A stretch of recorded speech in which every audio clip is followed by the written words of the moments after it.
All right, guys, we survived another week, another show. I got the usual suspects on here, and for some reason, my iPad just got dark. That's weird. Now you're looking good here. Well, I mean, it just went a little dark, but it'll be fine. All right, trying to adjust a little bit. Yeah, I'm getting used to using the iPad because I think the clarity is a lot better on the iPad. It does. Yeah, it does look really good. Yeah, how's the sound? It's all Sounds good. good. Yep. Okay.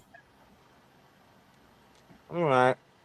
You got Michael Shepard's in the house. Hey, buddy. Glad you're here.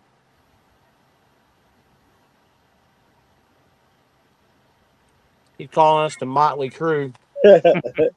Well, if this is the Motley Crew, I'm not Vince Neil. I'll tell you that right now. And I'm definitely not Tommy Lee. So I can't remember the other guy's name. So it don't matter. We might be more of like the Jackson 5 or something like that. Real mellow guys. Yeah. A little warm tonight. Y'all, is it cold up there where you're at? Because it's hot down here. It's 30 something. It's 30 something degrees up here where I'm at.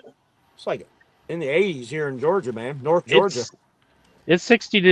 It's when I parked, it was like 65 here in South Carolina. Okay. What part of South Carolina you in? About 30 miles north of Columbia. Oh, 30 miles north? Yep. You about Rock Hill or somewhere? Wineboro or something like that. What's the name? Winsboro? Yeah, Winsboro. Yeah.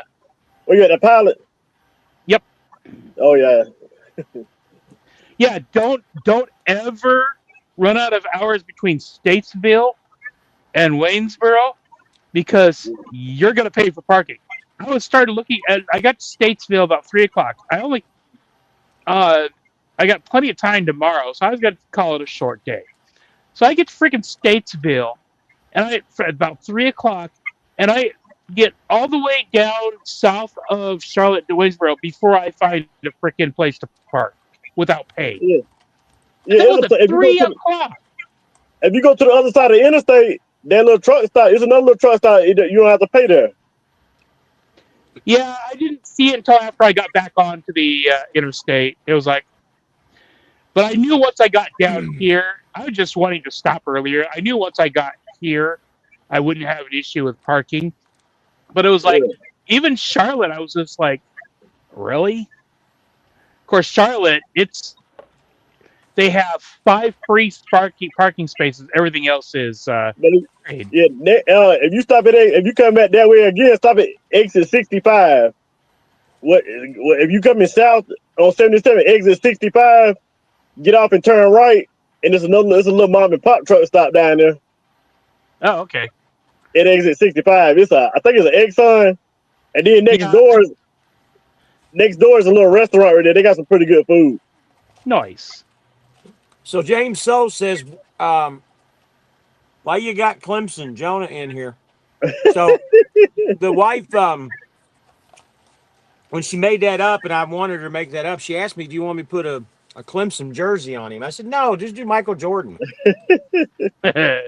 She was going to put a Clemson jersey on him.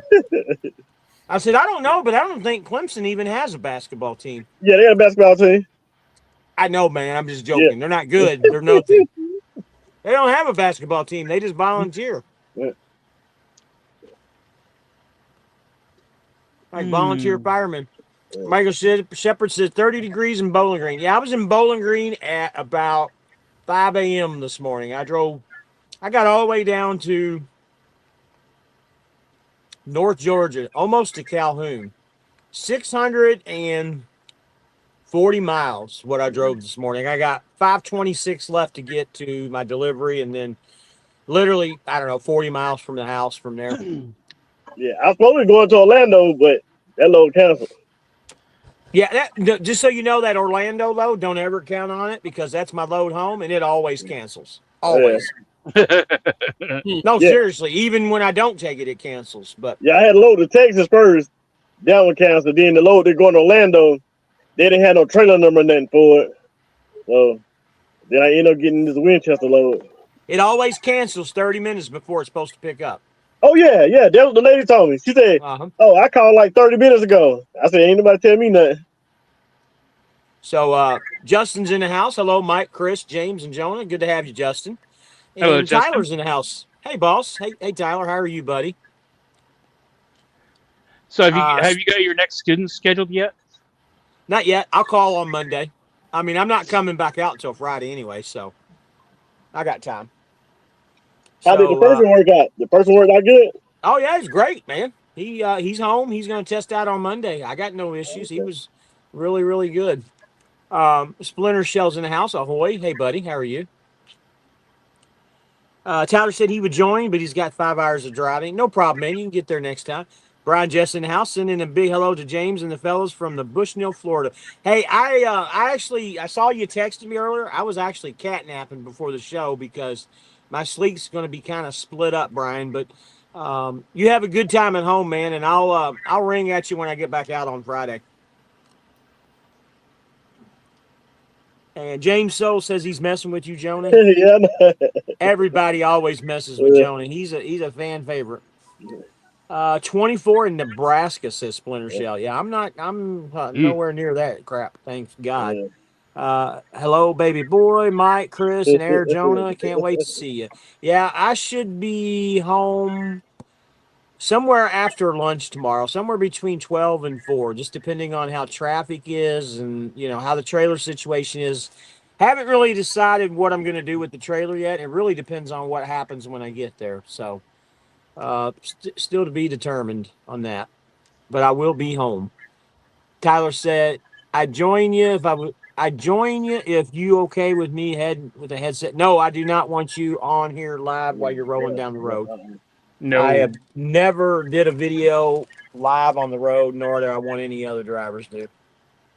No, because last thing you want to do is have somebody get fired for being on one of your videos while they're driving. That would not be good. I don't think it would become a situation of somebody getting fired. It's just that if somebody had an accident or if I had an accident, they could go back and say, "Hey, you had a guy on there live. Then we're sure that you've done one too." No, I never have. They can't pull back and say that I ever did. That's the big thing. Or have somebody get into a crash on video, and you can't stop it. So Freight Swami says Spot Freight is on fire. Yeah, I hear that. I've heard very good things about Spot Freight right now. I talked to a couple guys too that even our percentage board is on fire right now. They're making great money. Can't confirm or deny, but I hear that they're doing pretty daggone good. Hopefully, I'll find out soon. And they're also adding more people onto it, I know. Yep. James says he's in Greer tonight. Had a guy come in and say he was leaving, been here 5 weeks, and couldn't get no miles. James, if he's still there, tell him to give me a call. I'll be more than happy to give him a suggestion. 5 weeks isn't enough. You're just starting to get your training wheels. Yeah. All right, so let's get into a topic tonight. And we've talked about this on the show before, and unfortunately, Mike wasn't able to get on the show. Mike is the guy down in the corner down there. We talked about this before, about MRP trucks, and that's kind of going to be a little bit of a topic tonight. Not going to go into a whole lot of details about it, but we are going to do a future show. But I'm going to give Mike the floor on this, and these are the reasons why I tell you guys that I'm not a big fan of the MRP lease. But in his situation, I think it worked out for the best for him, and I'll let Mike talk about it. Floor's yours, buddy. Okay. Yeah, with the way you look at MRP, I do not disagree with. But I think my perspective is a little bit different. I've got a situation where my truck has been down. In fact, I think I talked about it in a couple of videos. I've been down for almost a month on my truck. I just got it back this week. Running great. Everything's good. But the situation was a wiring issue that it was not wired properly in the last repair. And the wiring harness was actually spliced into. And so the entire wiring harness had to be replaced from the radar down to from the inside radar down to the outside radar and everything in between. It was all spliced, messed up. Um, I'm working with Rapid Response on who's actually going to be responsible for what. So that's part of what we'll talk about later. It's still up in the air on what I'm going to pay for, what they're going to pay for, or if they're going to pay for all of it. But the way I look at the MRP program, if you're going to have an older truck, then I encourage to go MRP. Best option is to get a new truck and not even mess with the MRP at all. The rate that you're going to pay for a new truck versus what I'm paying on an MRP truck is almost identical. And a lot of people are tempted to go MRP simply because they're looking at that rate, that 415, mine's 515 a week. Oh, that's a cheap, inexpensive truck payment. I can handle that. They don't always calculate in. It started out at 10 cents per mile, but I've had so much issues with this truck that they've actually forced me to go up to 15 cents per mile. So now I'm required to pay 15 cents per mile instead of the original 12 cents. And it could go up to 20 cents if there's too many more issues with the truck. Because I'm negative on my maintenance account right now. Let me stop you. Let me stop you right there for a second. You said they forced you to bump up your maintenance money, right? Yep. Did they give you a new contract? No, it was basically in the contract. There's a clause that if you get too far behind, I'd have to look to see exactly what it is, how much it is. Okay, so it does say it in the contract. Yeah, if you get negative, they can say, "Hey, you need to bring this up to current." But what they do is, if you don't want to, if I said no, I don't want to increase it, then they say, "Well, we're going to need a payment to get you up above negative." But what we agreed to is I would increase my my cent per mile versus paying a lump sum to get it caught up. Because right now I'm $300. Oh, I'd have to look again. Last time I looked, I was $300 negative. I don't know how they can make you do that, man. To me, that just don't sound right.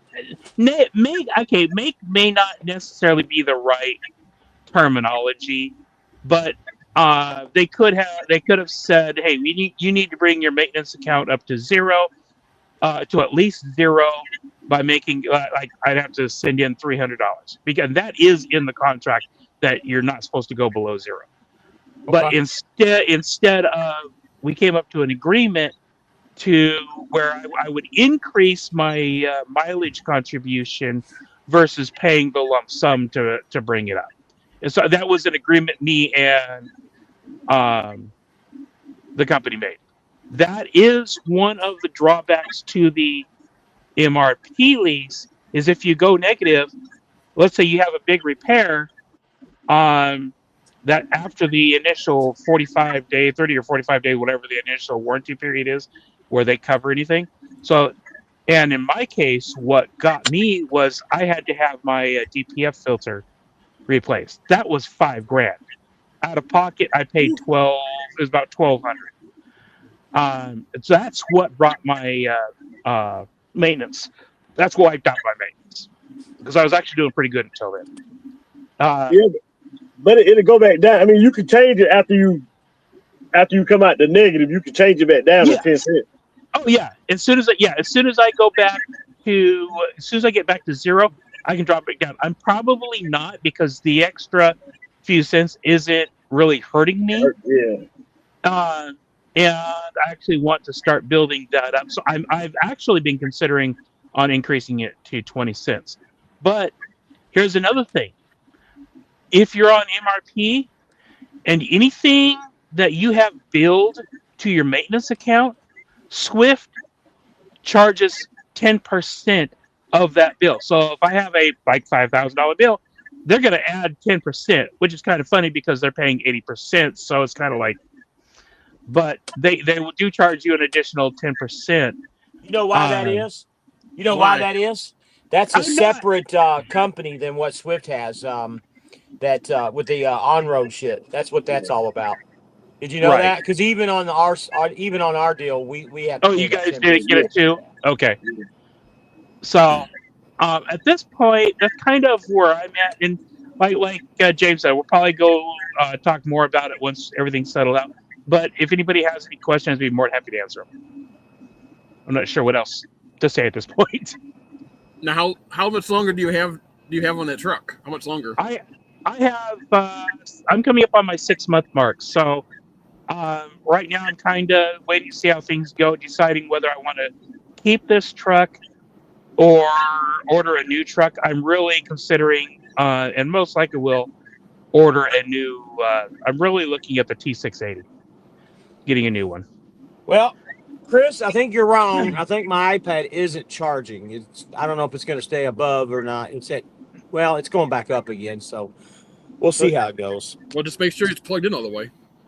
Oh, it's plugged in. It's a brand new cord. So But it's let's also come going to be back. using. Let's come Go back to ahead. that, Mike. Let me read some of these comments. Yeah. Tyler says, "All right, well, I'm gonna pull out the rest area, but I agree. I'm a percentage pay. The load board is good, but I'll catch y'all next weekend. Yeah, we're gonna talk about the load board next weekend because Mr. Mike's gonna go to the percentage pay here on Wednesday. Wednesday. So we'll bring you in, Tyler, and we'll talk about it." Michael Shepard said he did 3,100 miles this week. Nice. I did like 3,250, I think, with the student. Oh, and by the way, let me back up to the student because I know you mentioned it. Big shout out to Edgar. I don't know if he's watching the show tonight or whatever, but he's a little bit challenged with YouTube and any type of technical stuff. It was, it was a little bit of a challenge with the computer, the point app and all that, but I think I got him down. But big shout out to Edgar. He passed with me, obviously, and guys, I've never had a better student than him. He was the absolute best. The guy can drive.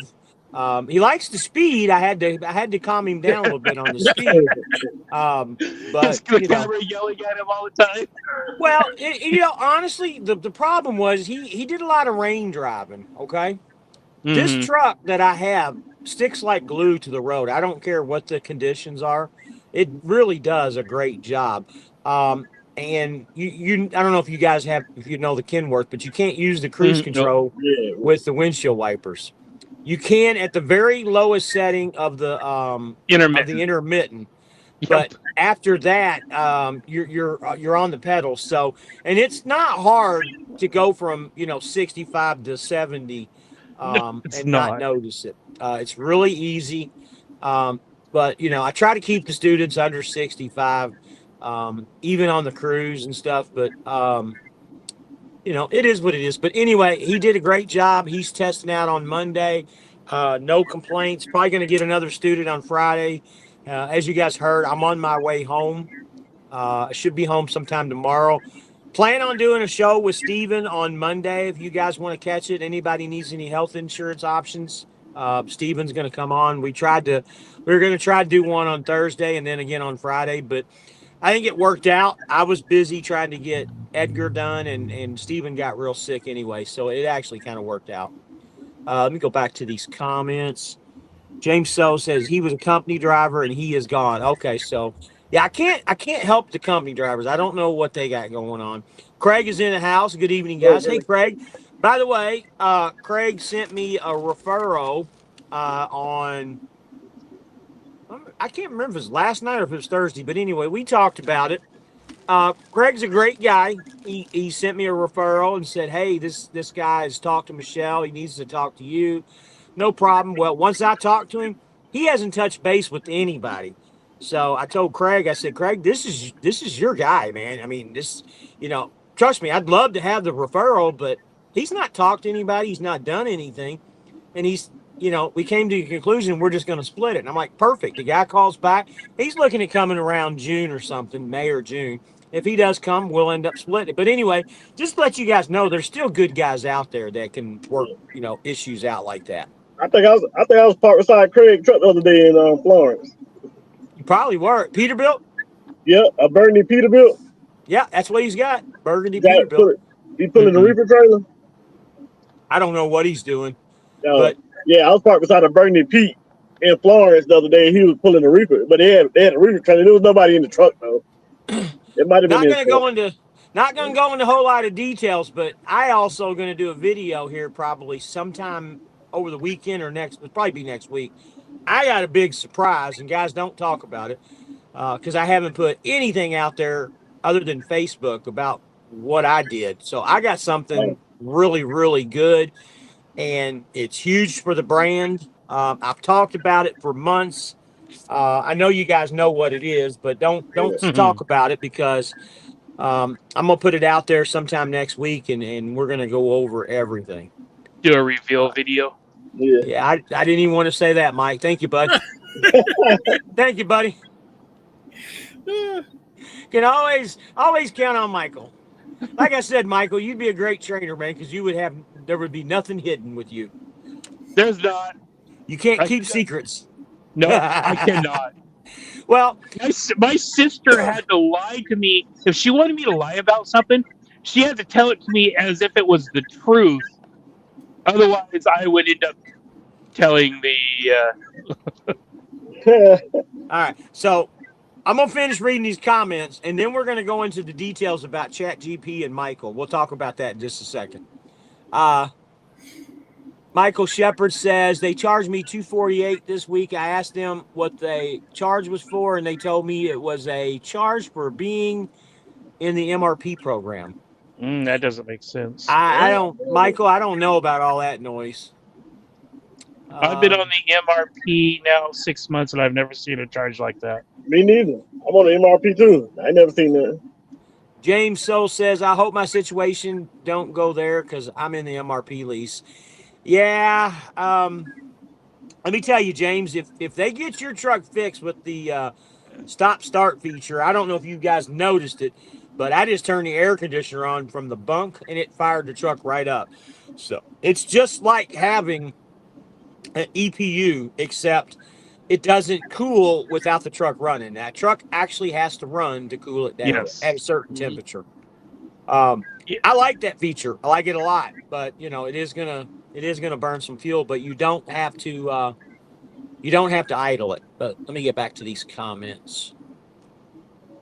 That's because you're using the card to front the payment service fee. You know what? He's right. That's because we're using the ComData card with the 10% for the service fee. Talking about me. Okay. That's why. If you got it in the maintenance account, you don't have to do that. Oh. That makes total sense. I'm not tracking that one. Jay, Did you go through Swift to get your stuff? I don't think it counts to you, buddy, because you're MRP. It's a whole different world. Right, yeah. Yours is different. He's talking about my deal. Oh, okay. Yeah. So Virgil Smith says, what's up, fellas? Good to see all of you. Thank you, buddy. Thanks for the name again, as always. I'm always going to tell you that. So Virgil's the one that came up with the name Flying the Fellas. Yep. Wife says, love this group of great guys. Flying the Fellas is fire. Please like, subscribe, and comment to the Rabbit family. More to come on this channel. Yeah, I got a lot of big things going on, a lot of big plans. Yeah, that was my truck, says. Okay. Yeah. Yeah. Carl Brady's here. What's up, Fly? On my first load. Saw you were live when parking the trailer Edwardsville, Illinois to Brookhaven, Mississippi. Oh, yeah, we passed each other. I remember that. You texted me. Yep. And he says he's on the percentage board as well. By the way, if you're available to call tomorrow night or Monday, I can give you the scoop. It's legit. Carl, what I would like to do is bring you on the show also sometime next week. Of course, my low battery's coming on again. Come on the show with us next week because we're going to do a show about it if you're able. I'd say let's do something on Saturday with that, because by Saturday I should have a couple loads in, or at least a couple loads booked. And then next week, starting The following week, I want to do updates, and I'll actually show numbers and stuff. Are you on drugs or are you asleep? Me? Mike? Yeah. I wish. I've I said wish it I was twice. asleep. Come on next Saturday. I've told 2 guys. Yeah, we're going to talk about Yep. it next Saturday. I wish I was asleep. Cocaine's a hell of a drug, man. Oh man. How'd you drive 1,200 miles in? Grinding Gears is coming. Truck Freightliner at Matt's. He's coming with his Freightliner. I'm going to Matt's with my Kenworth. My Kenworth actually going to be in the Coliseum. I'm pretty proud of that. There ain't too many guys at Swift, let alone anywhere out there in the world, that can honestly say their truck's going to be in the truck show. Ain't too many that can say that. I'd have a So lot I of feel cleaning good to and do. feel lucky. Huh? I'd have too much cleaning to do. Well, that's the project this weekend. I bet. Deep cleaning. They charge a 10% service fee if you go through breakdown to get the work done. Yep, Yes. through ACT. Uh-huh. Carl Brady says, yeah, I'll be down and get on it, work depending. Yeah, absolutely, man. Get your job done first. Well, that's right. Matt's is in Louisville, isn't it? So, Carl, you're on your first load now. What day did you actually start? Because I know you used me as a referral. I'm trying to figure out when that's coming out. And ain't a whole lot I can help you with on the percentage load board, because I'm learning from you too, buddy.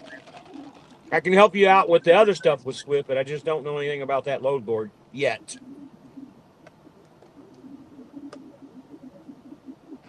I've got a couple guys on that load board, so if you do need help, we can reach out to those guys. Did you find the drop yard okay in East St. Louis the other day? What a shithole that place was. I'm serious, dude. The trailer wasn't parked. The trailer wasn't parked where it was supposed to have been. Oh wow! I dropped the empty where they told me to. There was a freaking lake there to swim in order to drop the trailer. Yep. Every spot had water somewhere. Yep. You saw it across the street from the pilot? Yeah. Yep. Yeah, across the street from the pilot. Yeah. I don't know if you guys know, but I wear pretty much all the time water shoes, like you get in a pool, like when you swim. I wear them because they're very comfortable driving. They're a step up above flip flops. They don't give me shit about them, but they're very comfortable to wear. And I get a new pair every time I go home. They're only like $20, and I had to switch out my shoes in order to go swimming. And I was pissed. Yeah. And it was cold. It was literally like 10 degrees there last night or the night before. Those aren't going to give much insulation. Man. And it's got holes everywhere. The driveway's messed up. Everything. Oh man, my poor trainee was trying to sleep and he was bouncing around every which way. I was waking him up in the passenger seat. James So says we can't use the load board on the account, or at least I can't see it. Yeah, we're not allowed to on this account. When you're 625, you cannot use the load board. 625 is also not eligible for the percentage. In fact, I will have to move out of 625 group when I switch over. That goes for any dedicated account. Yep. If you guys want percentage, you got to go OTR or Northeast Regional. And that's what Nicky Boy is going to probably go to here in the next week or so. He can have it. I want out of the Northeast. I don't want to talk about him and his trainee on here, man, but I don't know if his situation was any good compared to what mine is or was. Have you been talking to him, Chris? Nope. Huh? No. Boy, feels good in here, man. One thing I can say about my truck, 2 things. It's got great heat and it's got great air. Hopefully it stays that way. The Freightliner has good heat. Yeah. The air, the AC. You set the auto start for the AC and it's hit and miss whether it's actually going to start when it needs to. It's funny you bring it up. So I'm going to swing back about 12 years ago when I was a company driver at the beer company. We had CNG. You know what CNG is? Compressed natural gas. Yeah. Mhm. Freight liners. I had that. The, Yep. the problem that I had with the freight liner, like you said, you could never get the air conditioning set. I mean, we use air conditioner 24/7 pretty much in those trucks because of where I was at in Fort Myers, Florida. But Oh yeah. you could never. I mean, it was either wasn't cool enough or it was too fucking cold. One of the two. You could never get something in the middle with those Freightliners. And when I had that loaner truck with that Freightliner, same thing. They hadn't changed anything in 12 years. That knob on there, you could never get it to where you're comfortable. Well, and then you try to get it set, and then the truck it'll get really warm, and the truck won't start. The truck won't start. You keep trying to dial it down. By the time you get it dialed down to where it'll start, then it turns it. You can hang beef from the frickin' ceiling.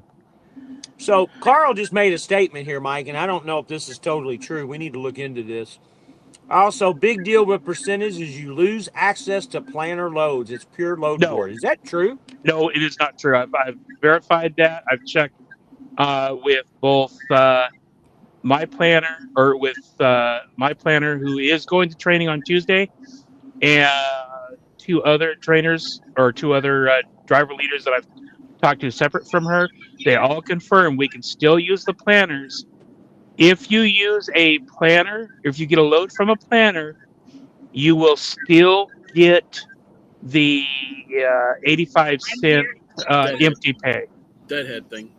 The deadhead pay if they plan you. So if you're not getting loads from the planner, you need to talk to your driver leader and make sure you're set up correctly, because you do have access to the planners. I verified that independently before I went over. What my driver leader was not sure about was if the 85 cents is going to be lined items separately or included into the rate. I'm expecting it to be included into the rate, but she wasn't sure whether it was line items separately or not. So I'm only bringing this up because there's a truck going through the parking lot. One thing that I've noticed a lot of in the last, 6 months to a year is a lot of tractors hauling other tractors with that device that hooks to the fifth wheel like they're towing it.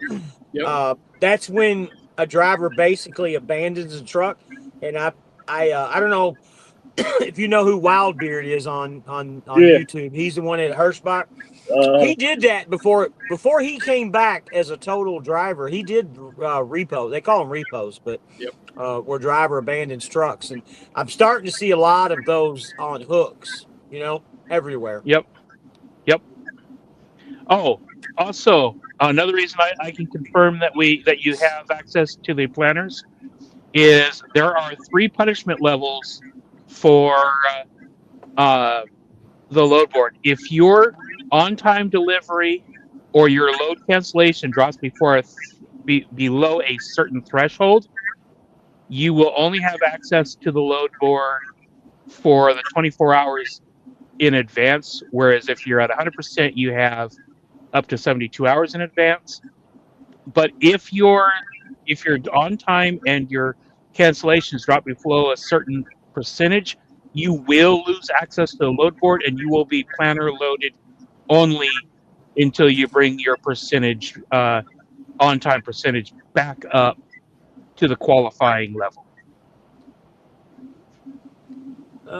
James So says, oh, okay, I didn't know that. And Carl Brady says, that's good to know. My OC said I couldn't use them at all. Maybe she's just misinformed since this is all new rollout. It's possible just because it's a new rollout. Did y'all see where another company went out of business, trucking company again? No, I didn't see that. What company? Huh? Every day there's somebody going out of business. Yeah. What company Which did one? you see, James? We'll add it to the list. Yeah, which one? I know what is it, Road 10. Yeah, I saw Road that. 10. 10 rows. 10 rows or whatever. Yeah, I saw them that mother trucker talked about it last night or whatever. Yeah. Yeah. So Craig says that's good. They are doing that. There needs to be penalties. Absolutely. Just like the load board. I mean, they'll take it away from you guys if you don't use it properly. And I talked to another driver. I'm not going to mention his name, obviously, but talked to another driver about it. He's booking out, several loads in advance. And I said, what happens if one of these load canceled? Well, I'll just call and get it changed. I said, yeah, that's where your percentages are going to go down, and they're going to take that shit away from you. Just plan the load you're on, and possibly one more. One thing that I can tell you guys about Swift, and we can go back several months ago, even a couple years ago, to where the videos that I talk about, one of my beefs with Swift is not being able to have more than one load attached to you. They started doing that crap back during, right after COVID. I understand it, but I don't like it because if you're a responsible individual, that shouldn't happen. But I understand why they do it. But anyway, that's besides the point. There definitely needs to be penalties.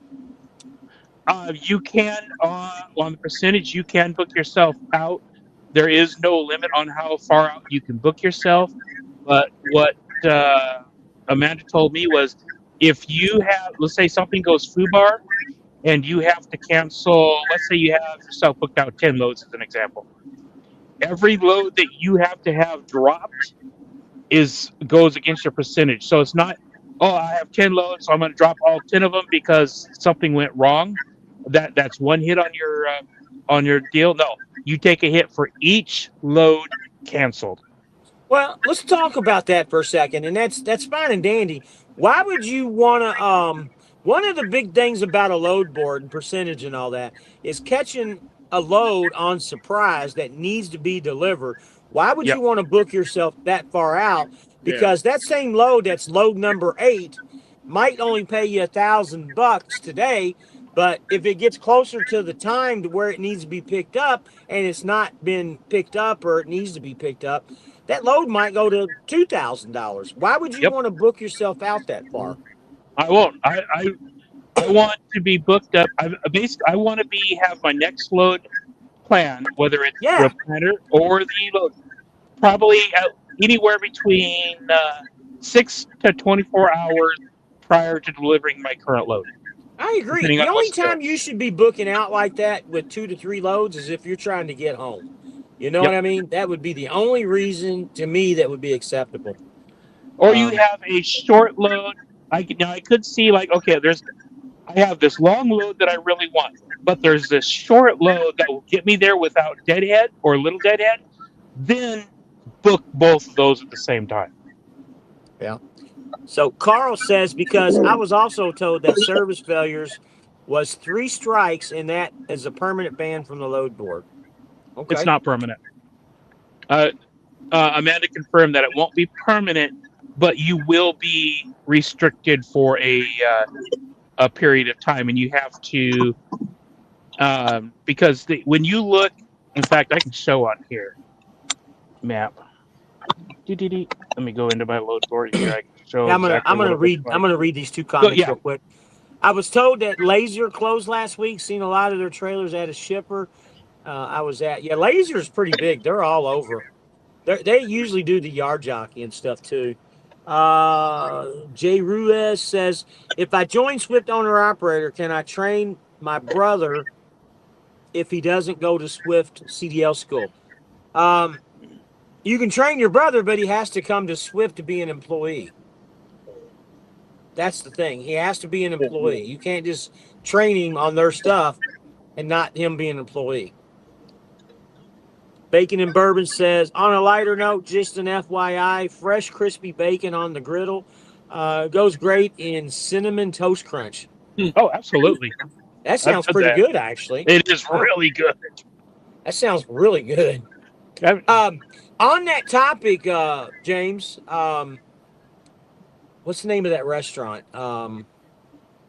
What's the Hooters, but the Alpine style Hooters that's on the West Coast, Texas? What's it called? The girls wear the Alpine outfits. Oh, Twin Peaks. Twin Peaks. They have a thing called Billionaires Bacon there, and that's kind of what you just talked about. It has that It has cinnamon, and it also has like some kind of, it's a sweet spice, and then it has some kind of heat into it too that gives it real spicy. Man, it is good. Okay, James. Hopefully, I don't know. Oh, I may not be able to see it. Shoot. Total white screen, man.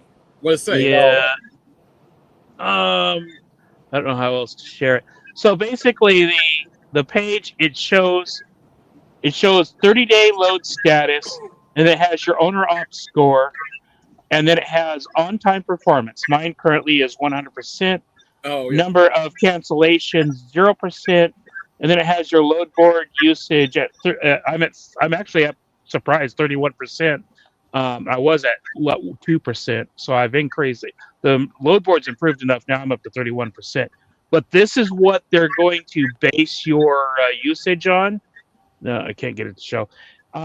So if you look at this and start seeing your percentage drop off, you'll know when you start getting close to the threshold. But the first step will be you'll lose the ability to choose from 72 hours in advance or seeing 72 hours in advance to only being able to see 24 hours. That'll be the first step in losing load board. Virgil, I don't know what we're talking about. He said not. I don't know what that means. You'll have to explain to me what we were talking about. I You lost might have been talking about that cinnamon, that bacon comment, that cinnamon comment. Because Yeah. he typed that right afterwards. I got you. Carl Brady says, yeah, I think my OC is just a misinformed then. Seemed like a good coordinator. Otherwise, I'm with Don out of Edwardsville. Okay. That's who I got. It's Twin Peaks. I got Dawn also. So Carl Brady says cinnamon, brown sugar, chipotle, and little cayenne on the bacon. So I'm taking it that at one time you were an employee at Twin Peaks, if you know all that. Did you wear the little outfit, or were you one of the cooks in the back? Craig says, I heard recently 3 service failures and you're off the board for a year. Not sure how that is, but keep getting them can cost you a contract. Yeah, I heard the same thing too, Craig. I heard you had 3 chances with service failures and then they were going to ban you for a year. I actually heard that. I think you're correct on that. And I agree with you. You know, and that's what all of us need to be aware of, guys. You know, we get kind of pissy sometimes with certain deliveries and how they're done, but you know, we're running Swift's numbers, and we need to keep their contracts going. That's why it's important, like on the account that I'm on, that you do everything you can to make it on time and give it the best service you can, because if we don't have these contracts, then we don't have work. And I thought about it the other day. I was talking to another driver. It wasn't any of you guys, but I was talking about it the other day. Could you imagine if we lost a contract that we're on right now? I know they've had it for several years, but you know, you could always think about things.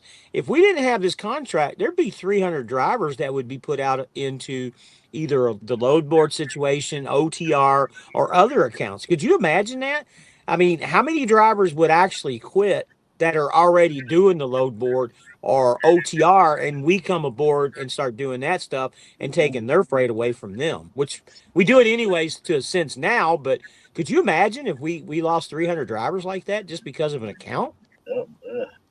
That would be, I mean, you're talking, I mean, guys, I don't even have a number to put on it, but it's got to be well into the 100 millions, if not even pushing 1 billion if we lost a contract like that for Swift. Yeah. Especially the contract, yeah, especially what we do, the loads we pull, they probably, yeah, that was a good little bit. Cause it's got to be in the billions, man. Yeah, billions. Cause Centerline, they said they load 10 trailers. They said they load 10 Swift trailers a day up there in Centerline. That's just Centerline. Imagine, there's 20 to 30 that come out of Marysville. Marysville, yeah, I was saying Marysville and then you got Romulus. Then you got Romulus. I mean, there's literally at least 15 places that we go to that's in the metro Detroit area. Yeah, then we pull loads out of. So imagine each place giving out 10 or 20 loads a day. Each place. That's probably about 100 loads a day. I mean, it's 100 loads a day coming out of there. So anybody watching this, and I did get confirmation on this today, we still need people for our account. I don't know how long that's going to last, and I'm sure me putting this out here is probably going to fill it up. But it's a constant turnover. Don't know why, but I'm sure a lot of it has to do with service failures and stuff that we talk about. They won't keep you on this account if you have issues of getting somewhere. Um, but we still have some positions, and if anybody's interested and they want to try it out, get in touch with me. Again, guys, I don't get paid a penny to bring you guys onto this account. So if you guys want to come on, just get in touch with me and I'll tell you how to do it. And you have to be able to, you have to be willing to run at night at times, which is the reason I'm not on the account, because I will not run at night. That's the reason I haven't gotten onto the account. But the thing is, you weren't forced to go off of it, were you? You did this on your own. Correct. Yeah. Yeah, you guys. I mean, it's not. I don't want Mike to come out to say it's mandatory. The problem is you just won't make the money that you need to make because you gotta be flexible. Well, Meta basically says the reason I wasn't selected was because I didn't want to run at night, and there are loads that do need to be run at night. And I think I turned one down. I didn't realize it was a Mopar load, and I declined one. So All right. So Mopar load. Michael Shepard has a good question here. Mopar in Winchester, Virginia almost has 80 trailers there on Thursday and no empty trailers. Is that normal there? So we got a couple issues with that. Okay. Number one, we were literally 500 loads overbooked because of the storm, and we got a little behind because of the storm. There's nothing we can do about it. I think we're almost caught up. I mean, I think there's still a few loads that are overbooked, but we're almost caught up. To answer your question on that, yes, there's always a bunch of trailers, especially if you come into a weekend. I don't know when you came in, but you get closer to the weekend, like Thursday, Friday, and Saturday. They don't work on weekends, and those trailers sit there overnight to get unloaded. And for whatever reason, there's never empty trailers at that place. They take their time unloading that stuff. That's why there's 80 or so, loaded trailers there, because they don't get in a big hurry. And when Monday, Tuesday, Wednesday rolls around, that's when they start emptying that place out. I hope that explains that. Well, Marysville told me when I was up there this morning, they say they don't get back empty trailers. Like once if you take a load in there, they gonna unload it and then reload the trailer with something else going out. Yeah. So that's what Winchester might do too. Unload the trailer, then load it back with something going out. Buddy, they don't. I don't think there's very few trailers that get loaded that go out of Winchester. I mean, a few, not many, but they have loaded trailers there stacked because they can't catch up. It's kind of like us. We can't catch up either. Yeah. All right, we got somebody that popped in here. Hold on. Is that you, Mike? Did you pop something up? A video or something? No, that was just a picture to show what the I show what the load stats look like as far as what you see on the load board for your percentage. So Carl wants to know, can you repeat the number you use on the PSI gauge for your tandem weight? I don't. Are you talking about? He's talking about the drives. The PSI. Yeah, you're talking about the drives. And what number are you talking about? If you're talking about how much, if it's somewhere between 60 and 65, that's about maximum on my truck. I would say that's me. I put 63, 64 is about the max too. Yes. Yeah. Anything over 55, I'm scaling. Yeah. Because I can give you a rough estimate, but if it's 55 to 65 or more, especially if it's more, you want to be scaling that load. Carl says, also fly, can you repeat? That's what he just read. Yeah, well, that's two well, of them. He posted it twice. Yeah, use the right way. We don't have a right way on our trailers. He's talking about actually, there you can. If you can take that PSI, you can go to like Iowa 80, and they have the round gauges just like that actually have the weight on them, and you can swap those out so you can actually see a physical weight instead of the deal. and then you can calibrate it. I'm actually going to do that. I just haven't gotten up to Iowa 80 to do that, but you can swap that gauge out for a one that shows your weight instead of just the PSI.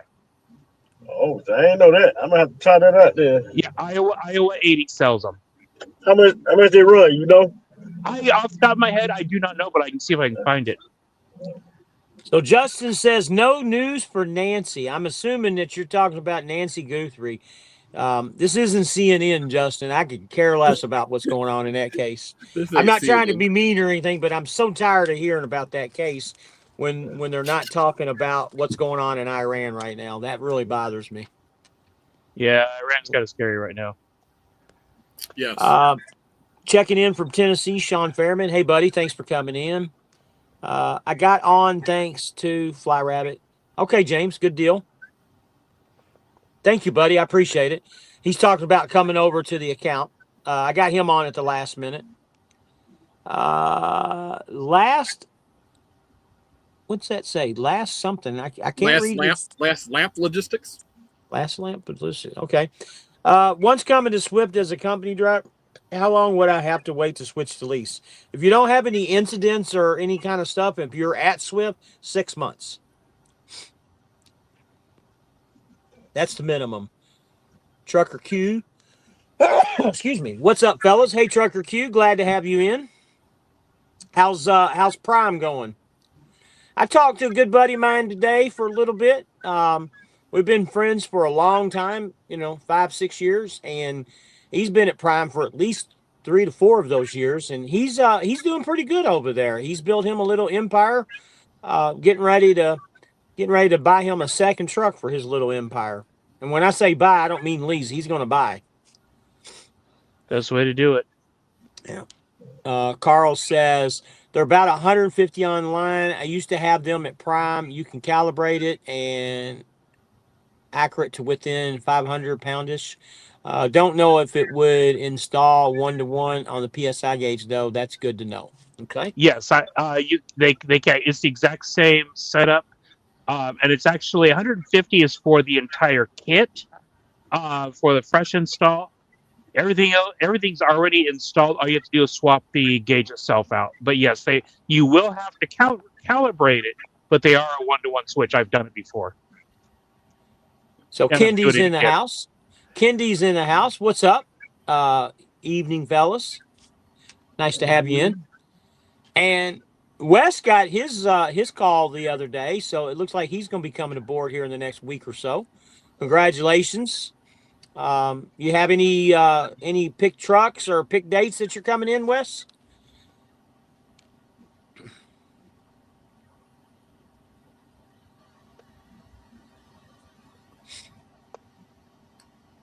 Pretty good show tonight. You have any other stuff you want to add in there, Mike, about the MRP, or you want to go over this thing that you put in? What I put in is mostly to show you what it looked like for the, and you can show it to everybody if you want. So this is what it looks like when on the load board. For those that don't have access to the load board, it shows your, and so it's tracked in 30-day cycles, it shows what your all of your stuff is as far as your rating goes. I don't know why I'm only 4 stars, other than maybe my usage is at 31%. No, mine's 100 and 00, and mine's got 4 stars too. And I was wondering that too. I was like, why do I got 4 stars, buddy? It's just like when you drive Uber and Lyft, dude. I mean, if you're ugly, they'll have 1 star left. And that's the problem. You're getting 5 stars when you're gorgeous, man. James is on a roll now. That explains it. You guys ain't as good looking as Arizona is, man. That's the fucking problem right there. Arizona, do you have 5 stars? Oh, I ain't on the load board. Arizona's doing what I got, man. We aren't allowed to touch the load board. Nor do I want to. My fleet manager called me today, and we talked to bullshit a little bit. And he's like, "Yeah, me and another." OOC is getting the percentage. You want to come aboard and do? I said, oh, you just keep me where I'm at. What I'm doing. Yeah. I'm happy. I'm not messing this one up. I've done stuff like that before. Been on something good and switched, and tried to go back and couldn't come back. So I'm not going through that crap. Oh, so it's Amanda and Elmer that's going. Yeah, Yeah. Amanda said there was 2 going through, Yeah. but she didn't tell me who the second one was. I didn't want to bring anybody's names out or anything, but thank you. I try not to bring innocent people into our shows, brother. It's all right, man. You're swinging and batting 1,000 tonight, aren't you, buddy? I'm just giving you shit, Mike. I don't care, man. I really don't. Oh, James. I try not to talk about our upper people, man, as much as we can. Oh, man. Michael. Don't get mad at me. I'm not. You kind of look like, that meme that goes around with when something bad happens, and remember the interview with Michael Jordan where he's crying and they post somebody's face with Michael Jordan and him crying? That's what you look like right now. Superimpose Michael Jordan crying. Oh no, if I'm crying, you'll know it. Michael Shelton is he's Air Shelton tonight, man, and he's got Michael Jordan's face superimposed. That's funny. Let me get back to this. I don't follow sports, so you're lucky I know who Michael Jackson is. Jordan. That's what I don't follow sports. Obviously. He's only probably the most popular basketball player of all time. Yeah, that's the only reason I do know who he is. Not just he's more popular than the president is, honestly, or whatever, insert whoever you want to. Michael Jordan's just about as popular as anybody. Yeah, Michael Jordan's the only basketball player I even know that the name of, so. I'm sorry, man. Appreciate your video in live. I learned a lot from you. Just start lease purchase owner operator a few weeks ago and going on my 3-week. Now I've been running at 3,000 every week. That's great, man. If you're running 3,000 a week, that's great. That's where the magic sauce is. Just waiting on the drug test. All right. You probably, nice. I think you did those on either Thursday or Friday. So I would imagine by Tuesday or Wednesday, you'll have that stuff. Well, if you did it on Thursday, they should have it back on Monday. Well, they got the hair follicle. That's every bit of 4 days, dude. Every bit. True. True. 4 working days. Right. Carl Brady says, that's awesome. I'm for sure getting one. So getting used to Freightliner weights, not such a learning curve. These right way will save you, but when there is a scale house between you and the cat, and when you spell butt, please just put B-U-T, because when you put that kind of butt, it makes me think of something else. Now, when you use those, don't use those as gospel. Use them as a rough estimate. You still got to load out, because they are not accurate enough to trust going across a DOT scale. Dude, you don't live on the wild side? You just don't run with it? Put it the 40 mark. Yeah. That's exactly right. Call it good. That's my go-to all the time, and I even taught my student that. 40 mark. 40-foot mark, you're good 99.9% of the time.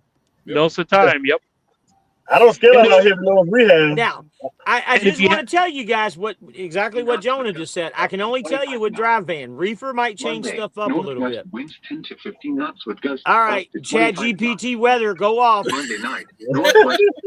I haven't paid attention to weather today. Alexa, stop. I don't know why my weather alert went off, because there's nothing going on. You need to get that. You need to get that Alexa that has Samuel L. Jackson talking to you, man. Samuel L. Jackson.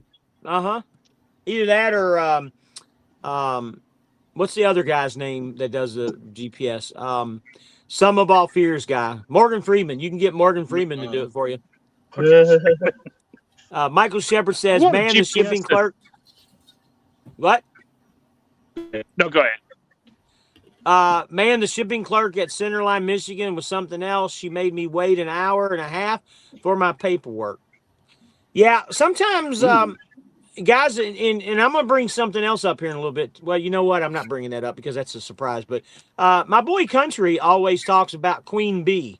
And when he talks about Queen Bee, he's talking about the security people and the people at the gates when we go in these places. Sometimes they get that Queen Bee attitude, and it's a little tough to get around it. So that statement goes out to my boy Country.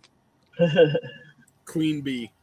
It's actually a true statement. I agree with him. Wes says probably going to go MRP on a truck with the lowest payment possible. Once they get the results, I'll give my current company notice and we'll take the truck back to OKC and if I'm good to go. So, Wes, you need to rewind the show. And we talked about the MRP earlier. Yep. And Mike made a good statement. And I never really thought of it the way he did. But when you put your maintenance, and you need to go back and listen to it, Wes, when you lease a MRP truck with a low payment, then you're putting in more money into your maintenance. And then if something does go wrong with your truck, they're making you put more money into your maintenance. And you might as well have just gotten a new truck to begin with, or a newer truck. So go back and check that out. Also, actually, there's another point on that. When on the MRP lease, you have your initial, when you first start out, you're going to have 12 cents per mile going into your maintenance account, but 7 cents of that stays with the truck. Only 5 cents physically goes into your maintenance account. That's why I ended up increasing to 15 cents, is because I was not putting enough into my side. So yeah, you're thinking, oh, I'm putting 12, 13, 14 cents into this maintenance account. But you lose that money. Yes, the 7 cents is what Swift is taking to pay the 80%. Now, Okay. in some aspects, it's not all that bad. And if you have a truck that you are going to keep past, I would say 300,000 miles, then yes, you want to be an MRP. But if you get a new truck, everything's under warranty. The only things you'll have to pay for is what they call consumables: Brakes, tires, batteries, brakes, things like that. And I would recommend, whether you use the fuel card that Yes, James Advance. talks about, or something else, set up a maintenance account that for those type of expenses. So then you're not paying that 10%, and you can still call up on road and say, hey, I need to get these repairs done. I'm going to pay for them, but I need help finding a facility, and they'll take care of that. But you're not going to pay that extra 10% to have to get the truck fixed. All right, let me read these comments. Elon's getting ready to shoot up a rocket, just to let you guys know. That's what my text was. Falcon Heavy. He texts me every time he shoots a rocket up. Kendi wants to know, advise on MRP versus warranty. Go back and watch the beginning of the video. We talked very heavily on it, and we're going to do, me and Mike are going to do a video on it here real soon. ASX. I don't know what that means. HX. I don't either. AGX. So Mac T says he's going on the percentage board. Congratulations. So Kendi, you said Rabbit. I can't wait. What are we waiting on? You been coming over to Swift? And by the way, are you one of my referrals? If you are, I need your name. That's another. I got 2 videos that are going to come out here in the next couple of days, and y'all need to pay attention to both of them. One of them is about recruiting. I've got a lot of people that are falling through the cracks, and I've got Santa's list, and I'm changing my ways, guys. Santa's list is up here on my dash, and if you're not on my list and you call me for help, I'm going to help you. Don't get me wrong, but I'm not going to tell you how I make the Twinkies or how anybody else here makes the Twinkies. I need to concentrate my time on the people that use me as a referral. I've talked to several people about this. They agree with me. I'm too nice. I actually was too nice. And, Michelle told me from the beginning, starting to do this, that you need to help everybody out. I wish I had time to help everybody out, guys. I just don't have the time. But if you're going to put me You'll down burn as a yourself out. referral, huh? You'll burn yourself out. Yeah. Yeah. If you put me down as a referral, I guarantee you I'll help you for at least 2 weeks if you need it. I don't think anybody needs that much help. If you do, then you might not want to be on the owner operator side. But I'll be more than happy to help you guys out. But you got to put my name down on a referral. I'm actually losing my voice. I talked to several people today, and I've been helping every single person out that needs help. I can't do it, guys. I'm only one person. Um, and eventually, when it gets a little bit busier, I'm going to bring another person in to help me out as an assistant. And this next person, they're not going to be able to put up with it because it's starting to get really big, guys. There's a lot of guys that are wanting to come over here. I A lot saw bigger on, than huh? yeah. You're weren't you saying at one point it was starting to get bigger than you ever expected? Buddy, I'm at 41 people right now, not counting the Oh 4 or 5 that I have on my list that are coming here in the right. next 2 weeks.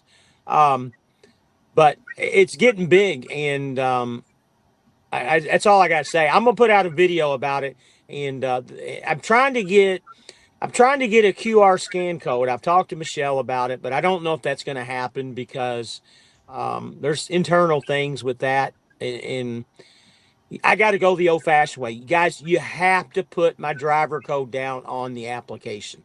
They are getting very strict on how they do it, and I understand Michelle doesn't want to lose her job. The other recruiter, and I'm not having problems with Michelle. What I'm having problems with are you guys that go upon yourself to start calling these recruiters. And one thing that I've always said, when you call and talk to another recruiter, I can't help you after that because you're with that recruiter Yeah. and Michelle's not able to help you. You're on your own.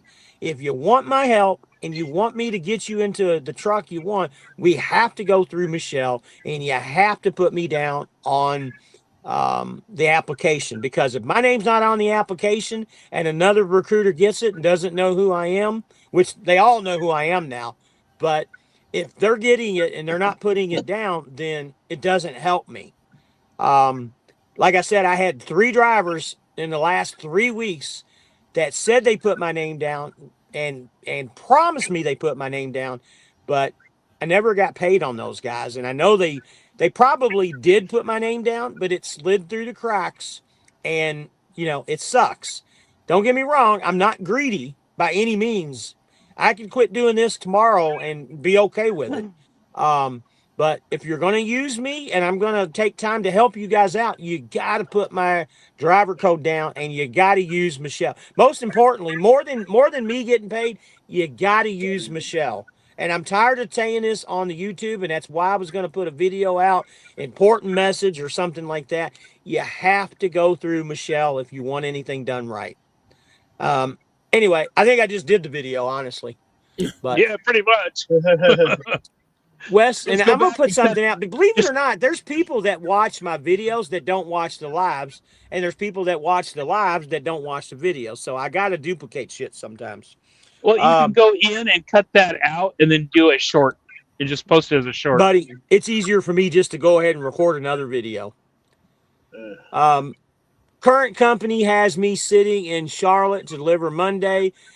So fed up with them. Yeah. I'm willing to join your stream since I'm sitting here doing nothing if you want.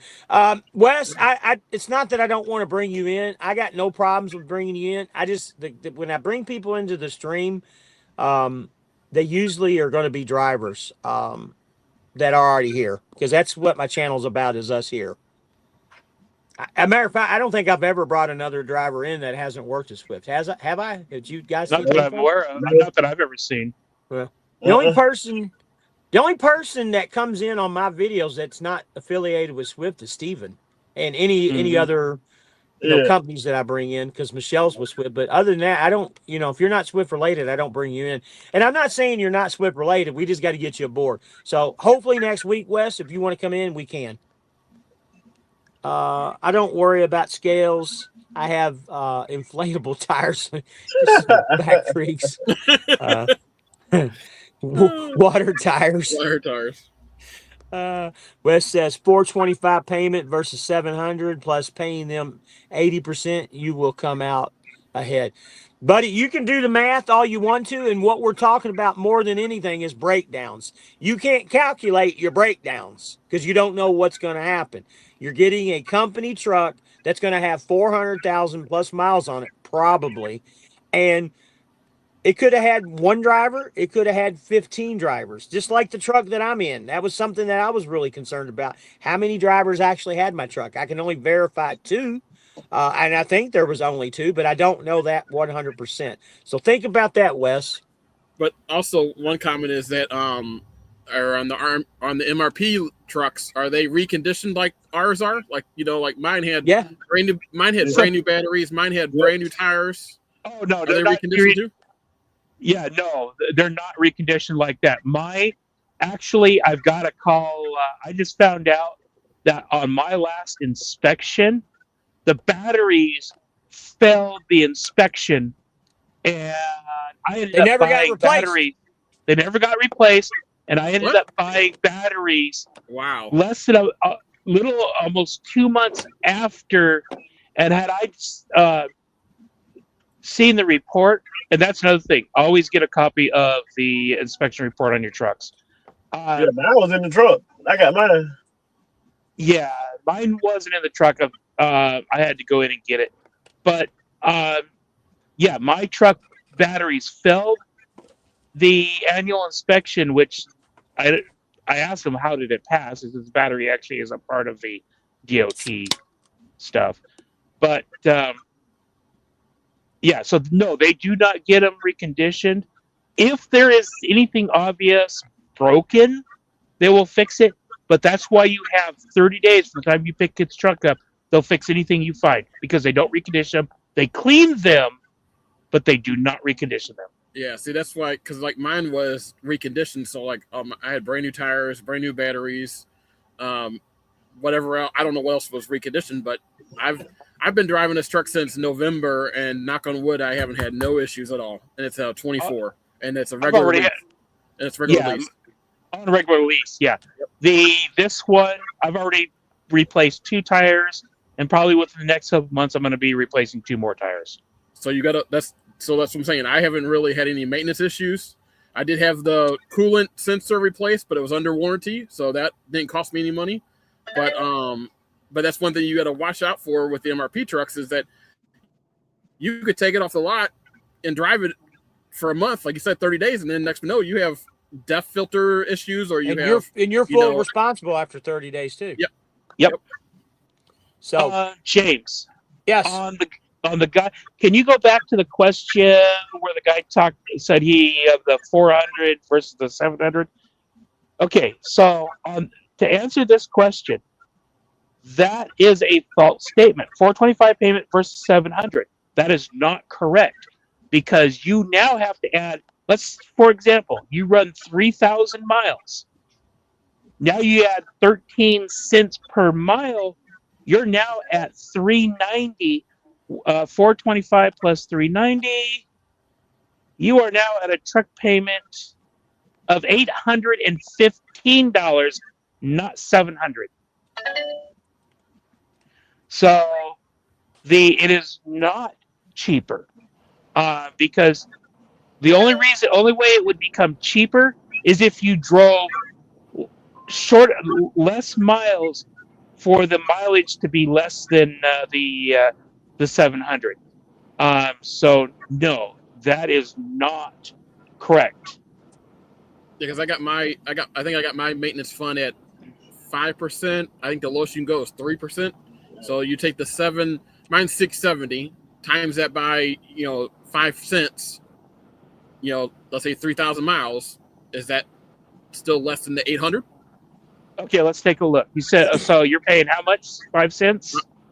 Yeah, so it's $670 a month, or not a month. 3,000 times 0.05. You guys keep talking. I'm going to switch over to the tablet or the okay. computer. So that's $150 plus the 700. No, it's mine's 670. 670. Oh, 670? Okay, Mine's 670. 670. Okay, so 670 plus 150, 820. So they're almost the exact same within $5. So that's what I was going. That's the point I was trying to make at the very beginning. It is not cheaper to get MRP. an MRP truck. You're gonna pay the same. The advantage is if you're going to have that truck to the point where the warranty is going to start expiring. For example, the DPF, $5,000. I paid $1,500 because it was out of warranty. And because these trucks do not have APUs on them, you are going to be idling them a lot more. So instead of the ash filter having to be replaced between 400 and 500,000, you're looking at about 300 to 400,000. So if you are going to have the truck more than 300,000 miles, then I would be looking at MRP. But if you're going to get a new truck, trade it in at the end of the 3 years, that is your best way to go. Let somebody else deal with that ash filter in 3 years. I do not plan. I am going back and forth on this because one day I'm going to keep the truck. The next day, no, I'm just going to trade it in. Same thing here, man. Same thing here, man. Let me go with these comments. So Kenna Dumas, I know you're on my list. I appreciate it, buddy. I didn't realize that was you. Let me get caught up with these comments, Michael. Joe says he's still out of New Boston too. Can't be based out of another terminal. New Boston's been great. Yeah, New Boston's they're the best terminal, man. They're a good terminal. They're very good. Yep. Whatever recruiter you have, that's who you're stuck with, even if you leave and come back. Yes. Well, that's not 100% true because if you leave and come back, even if you don't call for I think it's either 4 or 6 months, you can go to another recruiter. And I switched to recruiter because when me and James first started talking, I had already was talking to a recruiter, and we were able to get me switched over to Michelle. I'm in the process. My computer wanted to do an update, so bear with me. And I'm Nice. at 4% on the iPad, so it's a rush here. And Rabbit and Michelle are great. Thank you, buddy. Yeah, I try to do what I can, man. Wes says I was a Swift driver for 6 years previously. Gigolo Joe, what's up? When are you coming, Gigolo Joe? We're still waiting for you. Box Truck Gang, do you remember getting CDL with Swift, or do you recommend getting CDL? Yes, I do. Absolutely. I think they have one of the better CDL schools, in my opinion. And I remember in the past when I would get students from Swift's Academy, they were much better trained. And honestly, it got to the point where I was getting some really crappy students, and I would only take students from Swift School at one time. I don't know if they would allow a student to do this or not, but if they allow it, when you come out of driving, you go to your driver trainer, I would recommend asking if you can get on a truck that runs as a super solo versus a team, because I think a driver who is training as a super solo potentially is going to do a better job than a trainer that's just trying to get you into a team situation as fast as they can. So Gigolo Joe says that had one guy plus me. I don't know. He's talking about. I think he's talking about the truck you're talking about earlier, where you said you didn't know how many drivers were in it. Oh yeah, Mike. That's exactly why I have you on here, man, to help me understand that. So he's 100% right. Gigolo Joe, I got his yellow truck. That's how I got into it. And Gigolo Joe's coming back. Awesome. I'm glad he's able to come back. Yep. James So says they're saying my batteries could be an issue. That's going to probably be the first thing that I would suggest is look at those batteries. Let me get logged into this computer. Do not go. I would not. I will never buy. I won't buy batteries from the terminals. They are putting in factory Packard batteries in these trucks. They do not last that long. When I had the batteries placed on this, I was like, why does this have Packard batteries?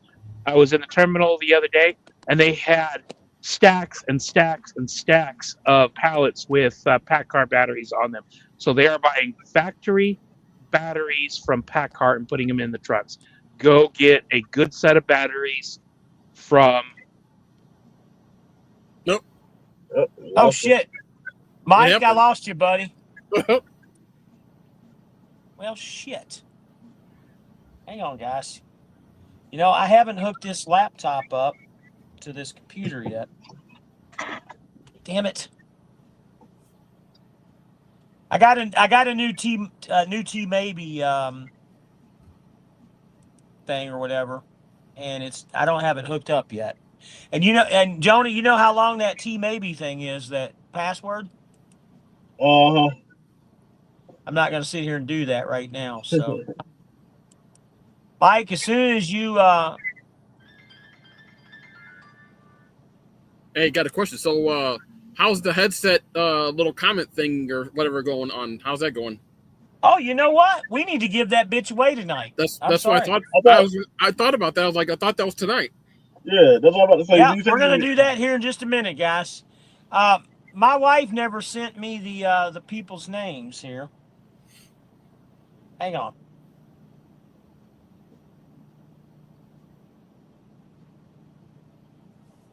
Well, we gotta set up something. We gotta go to Matt's or whatever. We gotta set up something. I got some stuff to give away at Matt's too. I'm talking about all get together and meeting up and stuff. We all gotta figure. I was talking to James about it. We all gotta figure out where to park, so we're all together. There's plenty of parking there. You know, we can do that. Why is my iPhone not showing up? All right, so let's just go ahead and put the new T-Mobile stuff in. Just got to figure out what it is. Give me a second, guys, here. I'm trying to hurry. I know I took a picture. There it is. 6.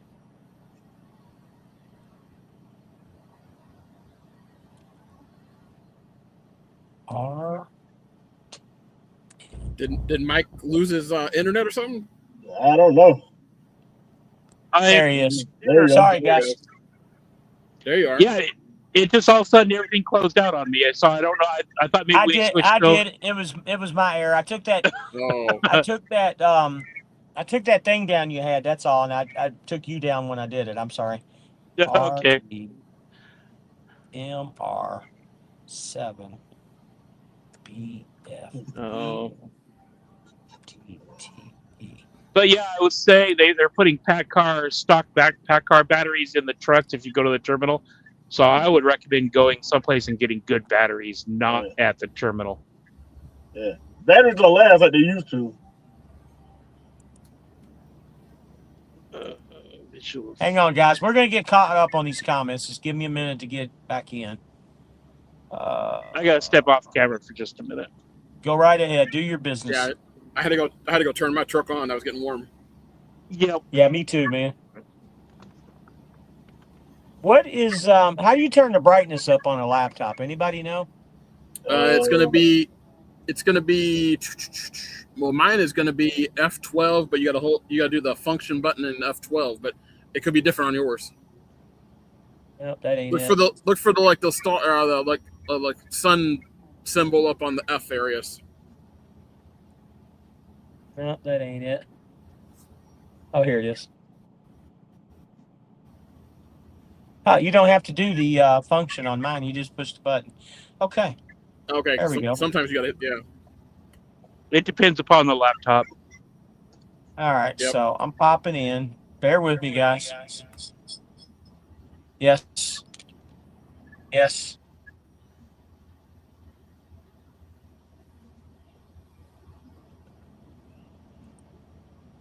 All right, am I in? Yeah. We see you. All right, let me turn this down.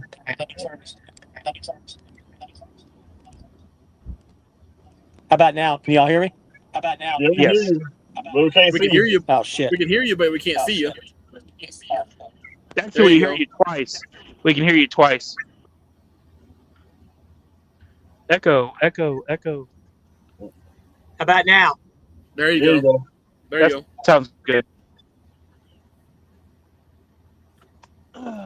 Sorry, I guys. left my headlights on. Somebody was flashing at me. Trying to back in. My headlights are on. You must have got it on automatic. Most time them people have them on automatic. Yeah, and I forgot to turn it off of that automatic when I park. I hate those guys that keep their headlights on when you're trying to sleep. Yeah, that was my bad. The guy last night next to the 2 trucks down from me last night he must have like backed up, left his blinkers on, and the blinkers were on all night and all day and all. When I got this morning, the blinkers were on. I was like, "Did you like jump out of the seat?" And Yeah. I had to jumpstart somebody a couple days ago because they left their lights on, and I've got a jumper box in my truck, and I was able to start him. But yeah, he was left his lights on all night, but didn't have anything set to charge the batteries. All right, so let's get to these, and then I want to give this headset away. So I guess the wife fell asleep. I'm going to have to manually do it. So bear with me a second, guys. They gave me 30 days. If you have any issues, please, pay to get your third-party inspection and bring the report to the shop. Yep. Apparently, the air horn is not the annual inspection. I have an outside truck, and I passed inspection. Yes, I had to personally install it from the horn. That's weird. I wonder why that wasn't a part of the inspection. Wes says, I was at lease out for Swift for like 4 years, finished the lead. Then before the 80% is a big deal. Bear with me, guys. I'm going to get caught up here. The inspection was done at a partner service center of Lone Mountain. You know, they never did an inspection on lease. I brought it. Yeah, let me read these comments. They never did an inspection on my truck that I brought over. You know that? They just slid it right in. Nice. Wes says, I had $16,000 repair on my truck before I was doing the lease. There was 80% would have been 12.8. You have to calculate that in as well. Red Raider Reloading. Hello, everyone. You're last. Late, but you're here. Get ready to give away your headset. I kind of fallen through the cracks here, buddy. I forgot all about it, but we're going to do it. Sorry for missing the last few live shows. It's all good. We're just glad you're here. I recommend Swift to get your CDL. They have flexible lanes. Just depends on where you live. Get AGM batteries and starter capacitor. Starter capacitor worth of it. Yeah. I've got one. I just don't have it installed on the truck. Capacitor. I don't know either, Trey. Yeah, they make capacitors that you can put in line to starter, change it so it doesn't hit your batteries as hard. Okay. But you cannot put them on a lease truck because it has to be rewired because your starter has to be isolated from the wiring. Otherwise, it'll drain the capacitor. So they have to adjust how it's wired. And I've already talked to Rapid Response. They will not allow that kind of change on the lease. All right. So, guys, you guys keep talking. I'm going to create the spinning wheel here to get us going on this contest. Okay. All right.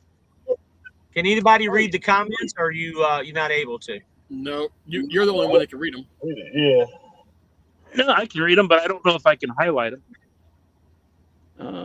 Well, you can read them on the YouTube part, but you can't put them up on the screen. That's what. No, yeah, I can read them, but I can't put them on the screen. Correct. All right, that's fine. I'll do it here in a minute. All right, so I got the wheel up. Let me put the names in. I don't think. Bear with me a second here. It's all good. We'll get it done here in a minute. We'll put the names in. We're going to give away this. Anybody use the Swift Bluetooth yet? I was want to know, did anybody use the Swift Bluetooth yet? Anybody use what? I can barely hear you. No, anybody use the Swift Bluetooth yet? I was trying to see how good it was. I got it. I picked mine up finally last Monday at the terminal. I finally got my headset, but I haven't used it yet. What, Swift is giving out headsets? The one from The the one- last driver appreciation. Yeah, the one we got for Christmas or whatever, driver appreciation. Oh, I didn't even know about that. Yeah. This right here. Here's mine. Right here. This thing. Mine. Oh, I've got one like they actually work pretty good. I've got one very similar to that. Yeah. In fact, it's the exact same one. I've got one. And it came in a box like this. Well, I they didn't didn't. even open mine yet. Mine said Huh? Hirschbach, not Swift. Mine What? said Hirsch. Mine said another carrier, not Swift. Oh, Yeah, I ain't even took mine out the box yet. These are the driver appreciation ones that you got from, was it like December or Yeah, December. So I just now got to the terminal and picked mine up. Yeah. The shell, I got mine. I'm gonna talk Yeah, to my I got driver mine back leader. in December. I didn't get anything for driver appreciation. I asked my driver leader when's the next driver appreciation. She said probably sometime in March. She don't know when Yeah. yet. Yeah, it's like every 3 months they have driver appreciation day. Then they have driver appreciation week in September. I got to get to Detroit because apparently I just got a message like from my driver leader asking me if apparently she's got a package there for me. And it's like, I don't know what you would have for me because I've never sent anything to the terminal. She's like, are you ever going to come pick this up? I don't know if I ever get up there.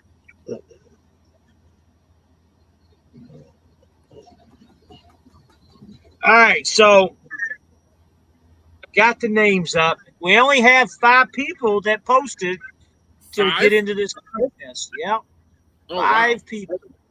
So, all right, so I'm back. Can you all see me when I was putting that wheel together by chance? Yeah. wow. No, No. I can see you, but you can't see the wheel.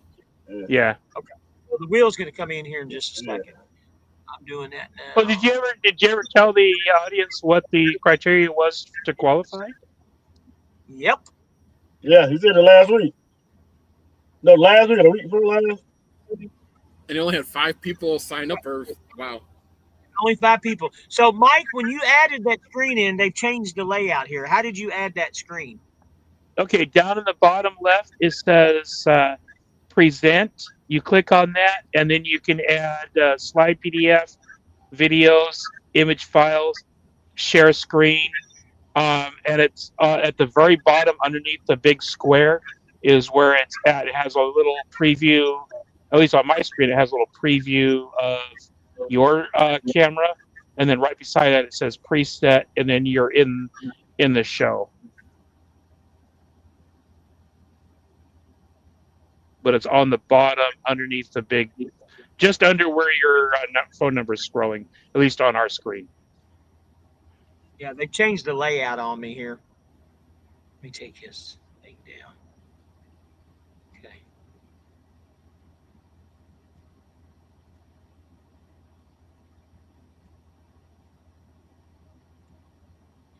All right, guys. How the fuck is this happening? No, now You know, it's a big. I hate when they switch shit on you. Let's see if this works. You're just That's the only one inviting. showing on the screen now. What the fuck, man? I don't want this. Delete scene.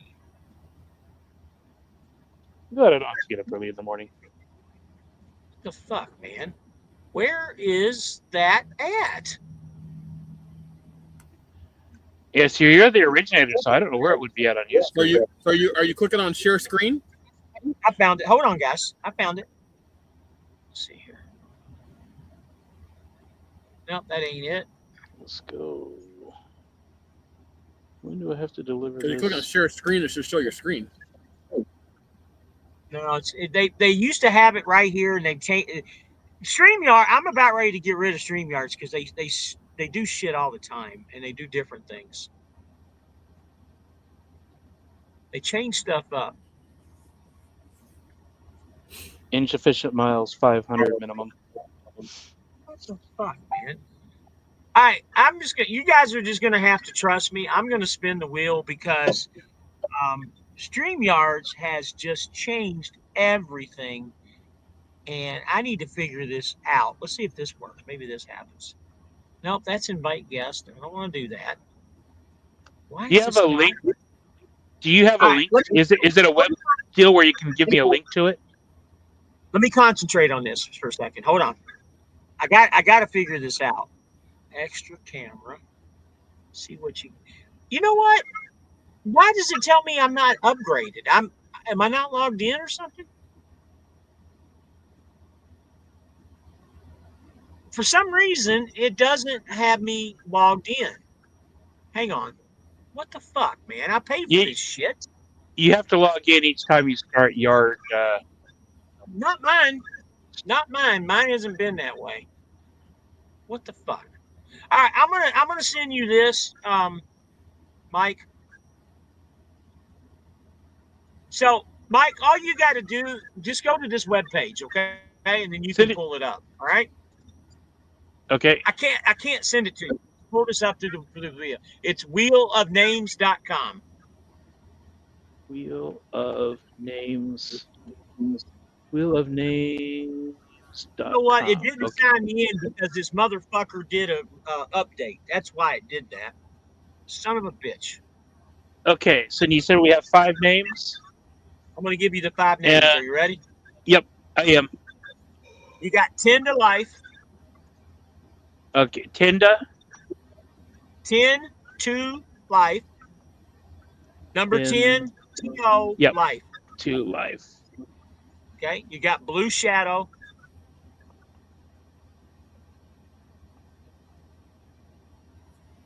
Okay. You got 3 rigs. Okay.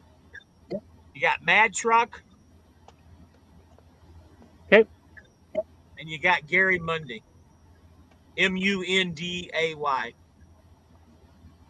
Okay. Guys, I'm sorry for the shit show tonight. I thought I left the shit show separate. Okay, make sure it works. Okay, now I'm going to present, share screen. Okay, close. Share screen. Select Wheel of Dreams, share. Okay, is it sharing? No. Okay, no, it's so I've got it in the present, so it's down in the same location where you picked up my other deal that I shared.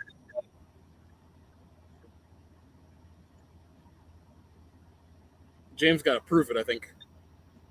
Yeah, he's got to prove the share. So the same thing you did to bring up the other thing that I shared. I think he's frozen. Almost what it looks like, doesn't it?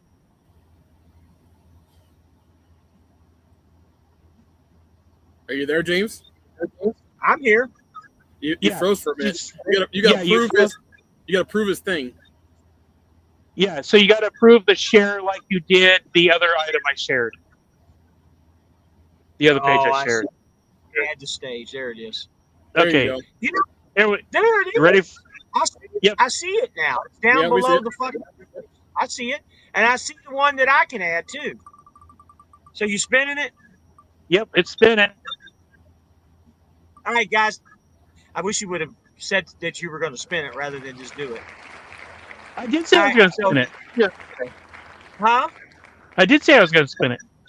I know, but we had a little brief of internet connectivity issues there, buddy. But you just span it. So 10 to life, you win the headset.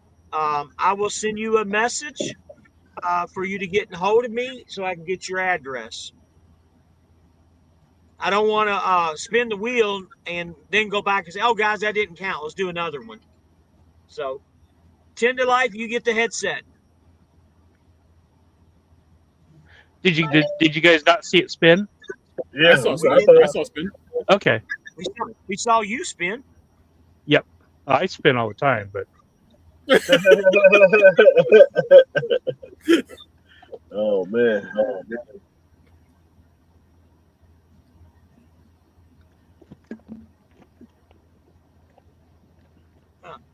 So that's where it at. Share screen. There it is. Okay. I got it now. They just moved it on me. Okay.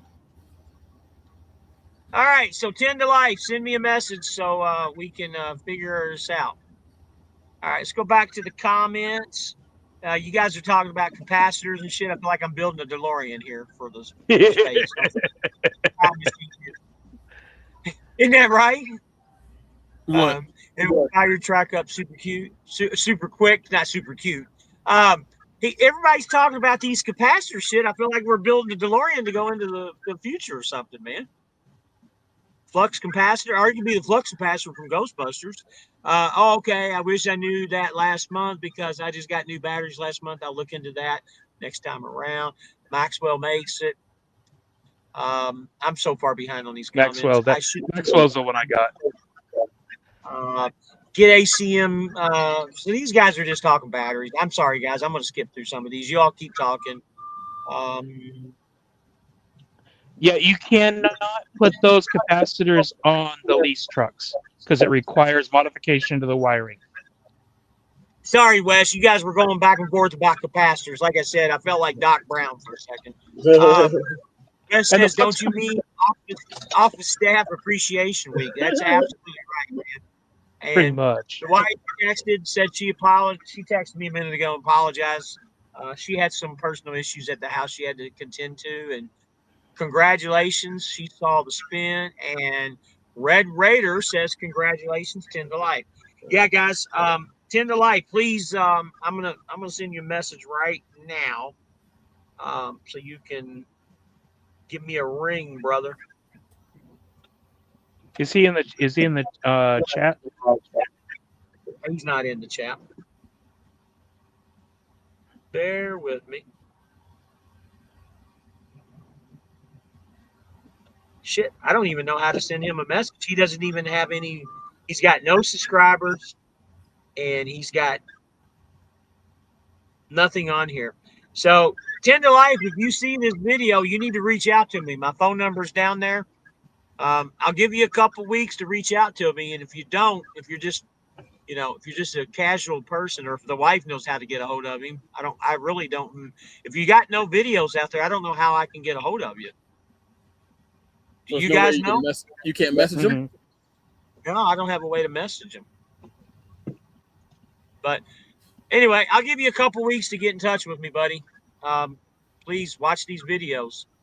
The sooner I can get to that point, the better. Yes, absolutely. So I didn't even check to see if 10 to life was even a subscriber. So I was supposed to have done that, but we kind of jumped the gun and wanted to get it out there. So he'll still get the headset. Just got to get a hold of me, brother. If not, then we redraw. Yeah. All right, guys. We got a lot of stuff. We got a lot of stuff talked about tonight. I feel pretty good about everything. My truck is like an ice box right now. Feels good. I can go to bed and probably get me another 3 or 4 hours sleep before I got to start rolling. You doing a split tonight? No, I'm doing my 10 hours. My 10 hours will be up about 1 o'clock or so, 1:30, and rolling home. Actually, rolling to drop this load in Davenport and then going home. I just don't know what I'm going to do with the trailer solution, though. You'll be going right past me. Oh, you're in Davenport right now? No, I'm in Georgia. Albany. Oh. You'll be going right down 75 past me. So you keep calling it Albany. It's Albany. Albany. You knew what I meant. I get on the 360 every once in a while just to kind of see, who's doing what and what's going on. It's funny because Mike, I give you crap all the time about you not doing night shift or anything, but honestly, you're not the only one. There's nobody that runs nights. Jonah never runs nights. I don't run nights either. I get up early in the morning. I start my day like early in the morning. Yeah, and I'll get up at like 5 or 6 and start then, but I don't drive past like 7 or 8 o'clock at night. 8 o'clock. That's exactly my. If it's 8 o'clock, that's bedtime. That's not drive time. Well, the bad thing is that after like 5, 6 o'clock, it's hard to find parking sometimes. It depends on where you're at. But what I'm getting at, you guys aren't 10-hour breakers in a row. You guys take 12, 15-hour breaks.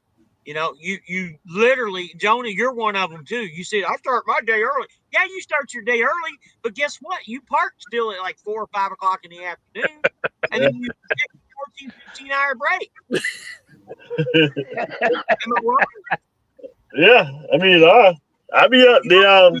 I have to get up probably about 4.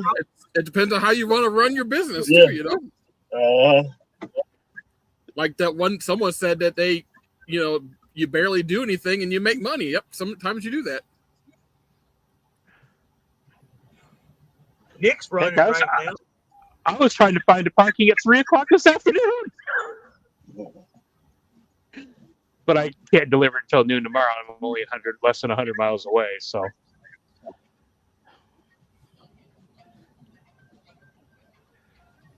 Hi, Julie, run. I'll call the brewery tomorrow to see if they are hopefully got power. If not, it'll be Monday hopefully. Oh yeah, you're. Are you gonna? You'll get. Well, are they gonna give you like layover pay or anything on that? I have no idea. I don't know yet. But I'm also, you know, I only got 10 hours, so I'm gonna also do a 34 if they're not open tomorrow. So time out. I'm gonna tell you how to get paid on this. Okay? Did you check yourself in? No, I did not. Not yet. You need to arrive yourself. What time was your appointment? It was a pickup preload trailer. Okay. And it was for yesterday. It was already late anyway. Not on my end, but they had me picking it up being late. It doesn't matter. When was your appointment? Yesterday? It was scheduled for yesterday, yes. Dude, check yourself in right now. Okay? You should He's have too far done away. that. Probably won't let him. Buddy, you just screwed yourself out of some money, brother. You know that? Because don't you have to be at the location to do that? Yes. Bobtail over there, check yourself in, and then go back to the truck stop. They'll send you a message 2 hours later. You're still at the shipper, says, yes, I'm getting loaded or power's out or whatever you want to put. Yeah. Pay attention now, brother. So that 8 hours, that's at least $300. Yep. Or 270 or 280 or whatever it is. Whatever it is, yeah. Money. And you can get a 34 in. Come on, man. I think I am going to get that avatar with Tony Soprano with your face on it.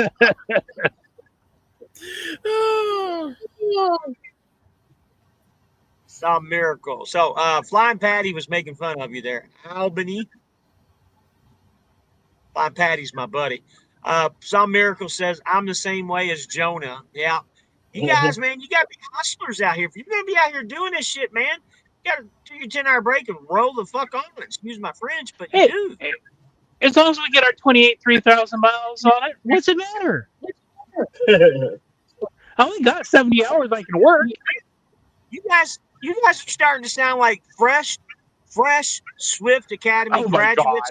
Nah. Like I said, I make money when I be home too now. I do stuff at home and I be still making money too.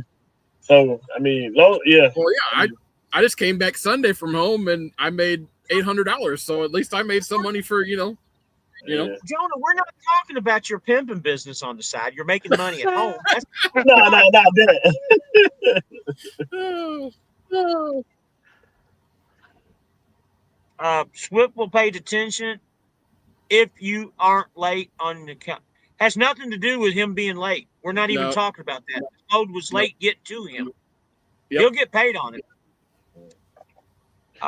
Because all you have to do, if they ask him why he was late, the power was out. We thought it was going to be back on today, so he goes back over in the morning, finds out the power's not on, but he can log on and show as I have arrived. No, but the power's still out. No, the thing is that it was supposed to be picked up. I think the latest day was supposed to be like the 20th. Today's the 21st. So that's what I'm saying. It's already been late when I got it. It was already a drop and hook preloaded trailer. Time out. The lateness has nothing to do with you. Yeah. I know. Yeah. You can still get paid. Swift will pay you. They're not going to charge the customer they're going to send you the money. Yeah. Remember? Detention's We talked about it. guaranteed. All right. There's too much of us talking here. Listen, you check yourself in. You're going to get paid, brother. Mm-hmm. You know that by Swift. Go ahead, Oh, yeah. Mike. I'm sorry. I know. No, I just saying the same thing. Detention's guaranteed. So, I had a load the other day that I was late on. Again, not my fault. It was just the way it was dispatched, and I got $230 detention on it, and it was picked up almost a day and a half late. That's right. Wes says, as far as the MRP versus new, I plan on paying off the truck eventually. I'd like to get to a point where I can just drive for like 8 months and take the rest of the year off. The sooner I can get to that, better. That'd be a nice dream. I've had that dream all my life. But don't I've never you- gotten there. But don't you have to do one run a month? Don't you have to do One one month, run a month yes. for your contract? Yep. You do.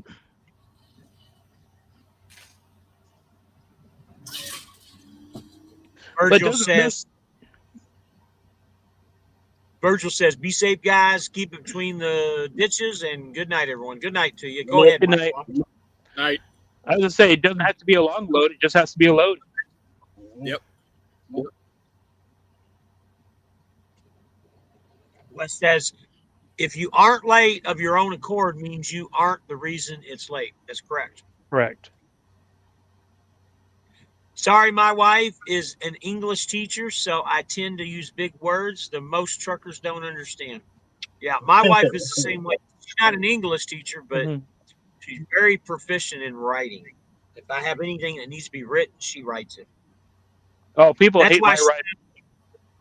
That's why she does a lot of my posts, because her writing skills are a lot better than mine are.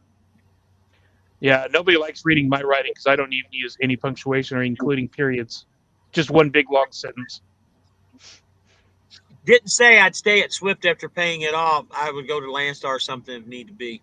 I think Have fun with Landstar that. has the too.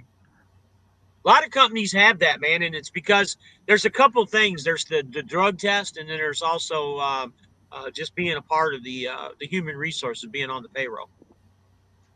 I've ran for Landstar, and they do have a one load per month requirement. Fine Patty says, I got to the stage where I can take a few months off. Be careful, as you can get lazy, so need to keep a fire under one's ass.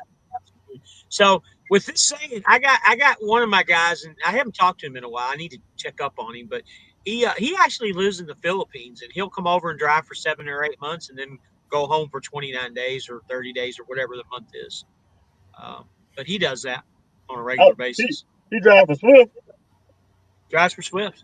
I think I talked to that guy like a couple weeks ago. His name is Rick. He got he kind of older guy. I ain't gonna say he got old. And Where'd you see him? I ran into him in Greer. He's a West Coaster, so it might be him, might not be him, but there's 2 or 3 guys that do that. Yeah. But He got a son. He got like a son, like a young son. I don't think so. He's an older guy. I don't think he has a young son. I think this guy that I was talking to, he had like his son was like 10 or 15 years old or something like that. Could be. I don't know. Is the son Oriental looking? I don't know. His son was like over there or whatever. Because I know he has kids with his wife that lives in the Philippines, and I know she's Filipino. That's why they live over there. Yeah. James So says, I was told they are going to work on my damn truck today and find out the damn shop ain't even open today or tomorrow. Yeah, they do not. That's what I was trying to tell you yesterday. The Greer shop's not open on Saturdays and Sundays. Not a big fan of that shop. I do like Steve, don't get me wrong, but I'm not a fan of the shop. It'll be Monday. Yeah, don't break your truck on the weekend. Yeah. West says, too late. I'm already lazy. Yeah, we're already lazy. Psalm says, yeah, if I want to run for 3 months and take the rest of the year off, you're going to have to get your own authority and trailer. Yep. 100% agree. Most companies have that. Matter of fact, I don't know any company where you can do that. off the top of my head. Here comes a Super Ego holding in with DBH on the tractor. I know people who do the 8-month thing at Landstar. They just put you on hold till you come back. Same with Mercer. Yeah, I don't know, man. I can't I don't say or either. not. Mike said he was there and they didn't do. They did that to him. So, But it's been a couple years since I've been there, so maybe they changed policies. then why did Steve tell me they would work on my truck today if he knew that the shop wasn't open? You know, buddy, that would be a question that I would walk into the office with Steve and ask him that. I was surprised you told me they were going to work on your truck because I knew that the shop was closed. Well, do they close the shop? Because I know some of the Swift shops, they won't take in any new work, but they will have mechanics working on trucks that are already checked in. They just won't take in any more work. I know that Columbus one's open, and is Lancaster open on Saturdays? I know Columbus is. I don't know. I know Columbus open to 2:00. They're open to like 2 on Saturday. Yeah. I can tell you right now that Greer is not open on Saturdays. No, Greer ain't open. Either is Edwardsville. They do have 1 or 2 people that are there, but they are there working on trailers, and they do yard duty, or not yard duty, but yard jockey stuff. They got a yard jockey there, and he moves trailers around because that yard is a mess. So I know there's on the weekend. Especially on the weekend and holidays. Oh yeah, it'd be a mess in there. So it's all good, James. I know you're venting it, and trust me, I'm with you, dude. That's why I try to stay away from the shops. I understand where James Soul is at, because my truck sat at the dealership for 34 days before they did a 2-hour job on it. Oh wow, 2 hours? It was a 2-hour job. The wiring harness replacement was about 2.5 hours, and it sat there for over a month before they touched it. We just didn't have it. We're just backed up. I'll show you backed up. And what kind of truck you got? You got a I got Freightliner? a 23. I got a 23 Freightliner. Oh yeah, that's what I got. 23 Freightliner. See, that's why I like to get work done at Freightliner when I'm at home, because I know people that work there, so they'll get me in. Yeah, that's what I've got a Freightliner right down the road, and I do the same thing. But my entire dash lit up like a Christmas tree. Cruise control wouldn't work, and it was derating. So I didn't really have. But I guarantee you, if I can help it, I'll never be using that Freightliner in Gary again. Yeah. You said the one in Gary? Oh, the one by the petrol and all that? Yeah. Oh yeah. Oh yeah, me and them had a falling out like a couple of weeks ago when I went up in there. Me and the little dude at the counter got into it. I went there to get the little piece for your mirror. Mine had broke, and so another dealer told me they had it. So I get there. There's a guy that was in front of me in there talking to the person, and they was like, "Oh, we ain't got no order for you or whatever." He said, "Well, let me call the company and see if they got it." Instead of him stepping to the side, him and the guy behind the counter sitting there having like a 30-minute conversation. Why they waiting on them to call them back and all this kind of stuff. And I was like, "Hey man, I'm just here for a part." "Oh man, I'm helping him." I said, "Okay." And then they still ain't had a part I was looking for. Nice. And then I end up ordering the same part online for like half the price. Well, that doesn't surprise me. On Amazon? Yeah, I went on Amazon, found the same part and everything for like half the price. I think I paid like they wanted like $60 at the dealer for it.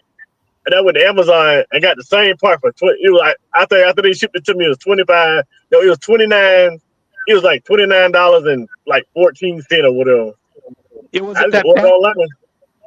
it that back piece? Was it that back piece on the mirror? Yep. Would anybody be missing? Yeah, I don't know. I've still got mine, but I've had a couple Freightliners driving down the road, and all of a sudden it just goes flying away. It's like, really? Yeah. It's like just watch it go fly back there. It just comes. They just come off for no reason. Yeah. And then they told me, oh yeah, we can order it, but it's on back order. I said, okay. I said, don't worry about it. I said, I ain't we don't come back through. So I went out to the truck, went to Amazon, ordered it right there, sitting in the parking lot, and they shipped it to me to the house. $25. Nice. Nice. So Flying Patty says Velocity Freightliner in Tulsa, Arizona.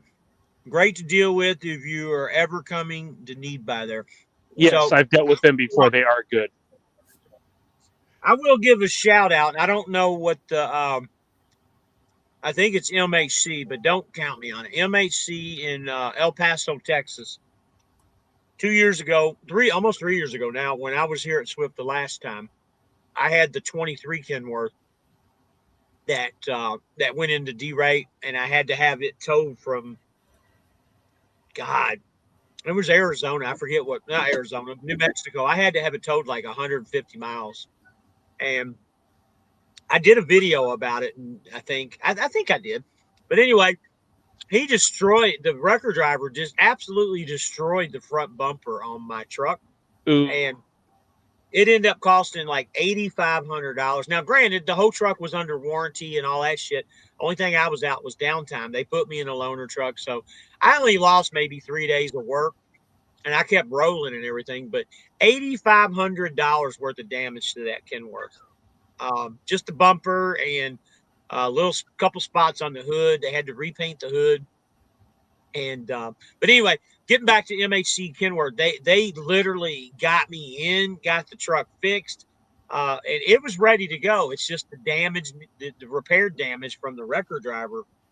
That's what took so long, because they were so far backed up in the body shop there to get it fixed, because everything was done there at MHC. But anyway, it was, and by the way, El Paso Kenworth, they're 24/7 if you guys need anything done. 24/7, 7 days a week.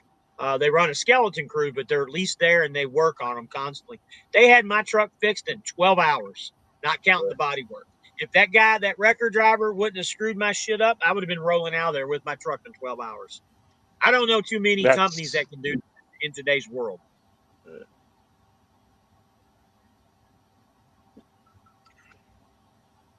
I've been kind of lucky with some of these breakdowns I've had in the past. Wes says, I was there about a month ago. Some Mexican truck took my passenger mirror off of Mexicali. They sent me there to fix my mirror. Was in there for about 5 hours. So, are you talking about the Kenworth MHC in El Paso? So it was really cool because they put me up in a hotel room and everything. And if I remember correctly, all this shit happened within the first 30 days, the D-rate, everything. But granted, it was still under factory warranty. Truck only had 100,000 miles on it. But Michelle put me up in a hotel. I had a hotel for, at least 2 to 3 days until they got me a loaner truck out of El Paso. I got a buddy that lives in El Paso. I got to spend some time with him. We went and hung out and went to Twin Peaks and a couple other places while we were out there. It was pretty fun. So he's saying Velocity in Tulsa. Okay. So you guys are giving shout outs to Velocity. So anybody that has any shout outs with any of these companies, whether it's a dealership or you got great service or anything, please, by all means, guys, tell us about them.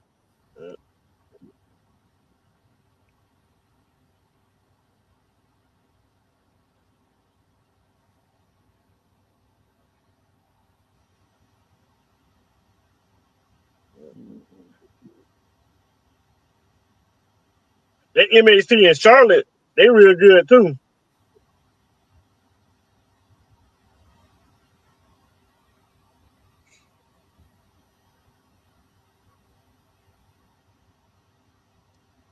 Wife's texting me, telling me what's going on at the house.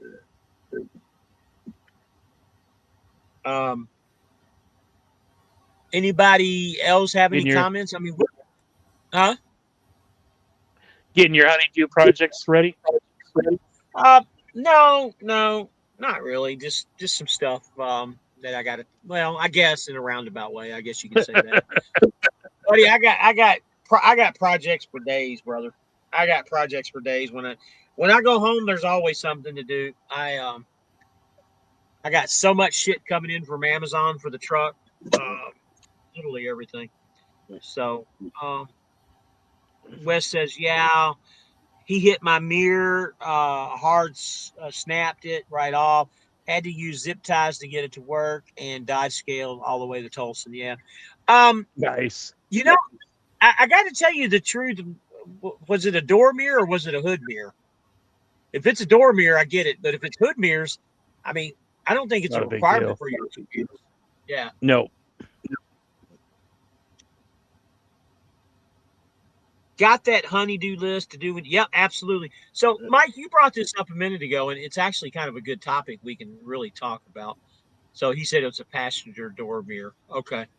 Yeah, that's got to be fixed. Hang on a second, guys.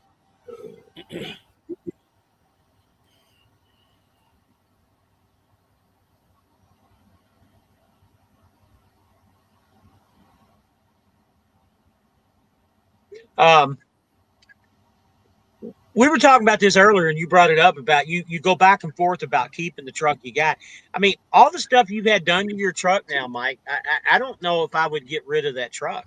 You know, So far I've done. Yeah, I that's kind of what I'm looking at too, because so far everything that except for the wiring harness, everything I've had to do to the truck has all been within normal routine maintenance stuff for the age of the truck. Nothing except for the wiring harness has been out of the ordinary for the truck. So I haven't had too many issues with it, and I'm I go back and forth on it. It's like with your lease, you're doing your lease just like me. What's your buyout?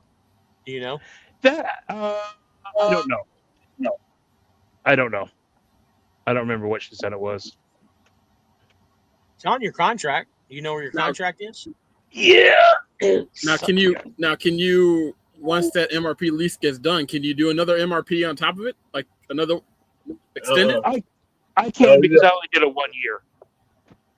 You can extend it though. Yes.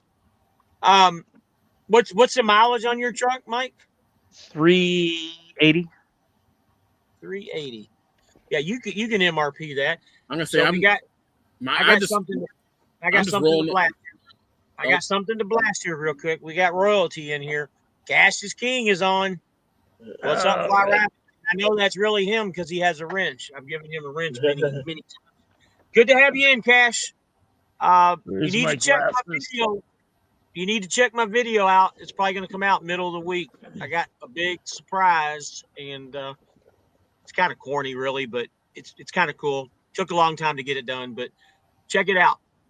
But anyway, Mike, you know, when it's all said and done, you know, with these trucks and stuff, when you get a good one, you know, and I've told you before in the past, I've told all you guys, I really thought about, you know, possibly doing their little deal, doing this year lease and then ordering a truck. But this truck is too good. I mean, it's got minor imperfections, you know, that can be fixed. Nothing major. You know, Kenworth they have the problem with parts falling off of them, like the side skirts and shit. And I'm having the same issue on the passenger side. It's got a crack in one of the side skirts, but it's nothing that can't be fixed or even replaced. But the truck itself runs great. It rides good. It's got good tires on it. Everything's good on it. I just have a hard time giving up. I have a hard time giving up a good truck, guys, and then taking a gamble with a new truck, you know? And with the price that I have on this truck with the buyout and everything that I'm doing, I mean, I can't replace the truck for what I can buy this truck for. Seriously. And Mike, I think you would be kind of in the same position too with the truck you're in.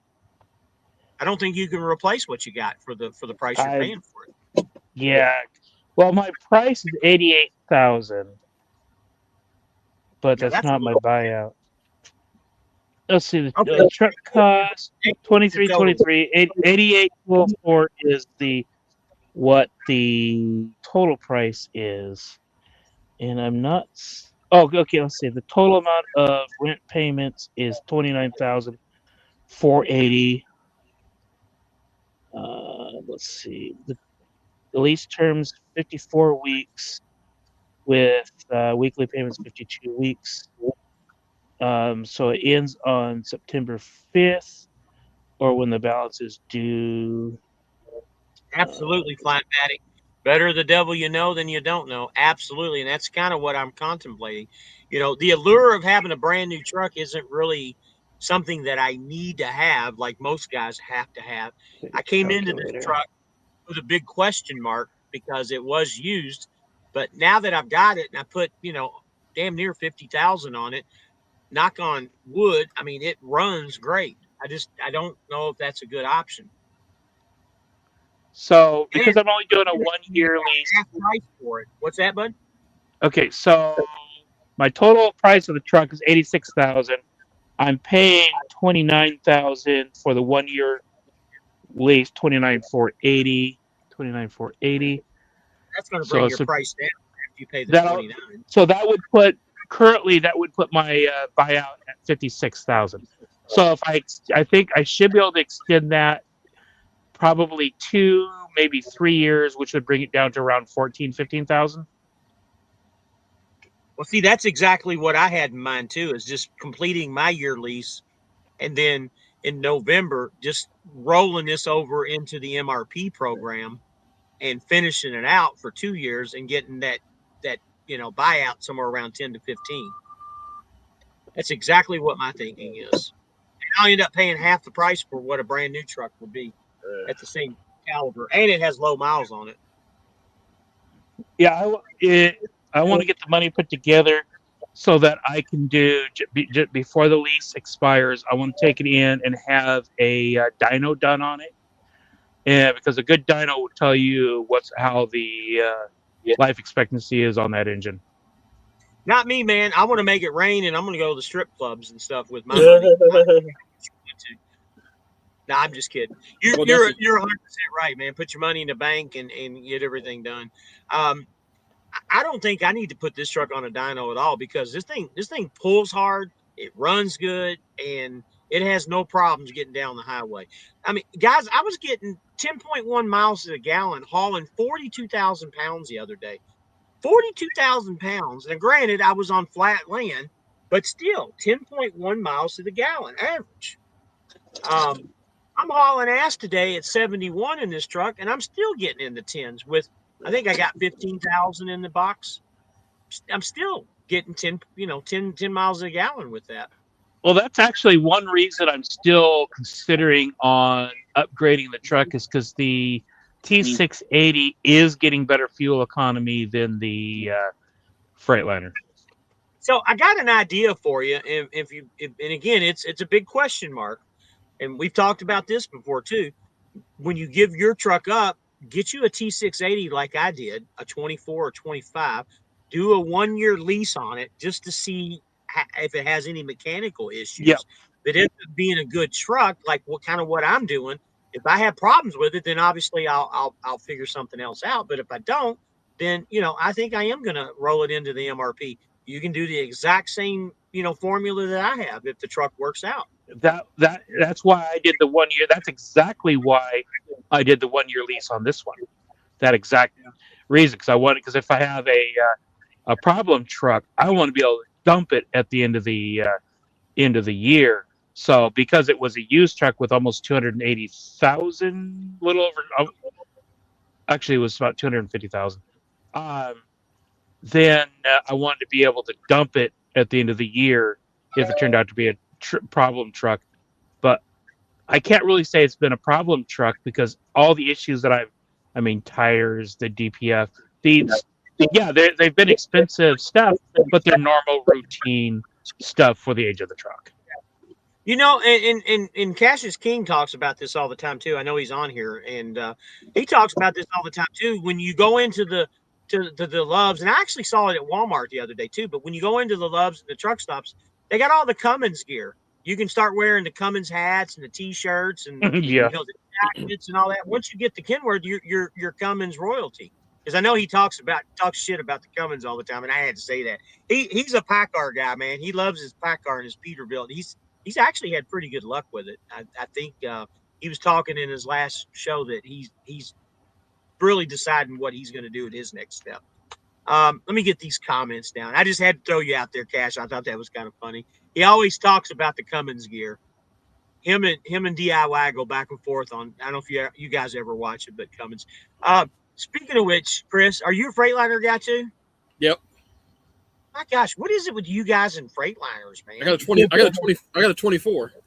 Yeah, I got 23 Freightliner. Man, what is it with you guys and freight shakers? Most trucks have major issues around 300,000. So if you get past that, the odds are most like the kinks have been worked out. And with the MRP, they pay 80% of the balloon, and the balloon is low, and they will finance. Everything's on there, but they will not finance any longer. You cannot get a finance from Swift any longer. So when you get to that point after the MRP lease or a regular lease, you got to get your own financing or pay it off. They used to, but not any longer. Yeah, Too I many got people. 3 years to get my credit score fixed.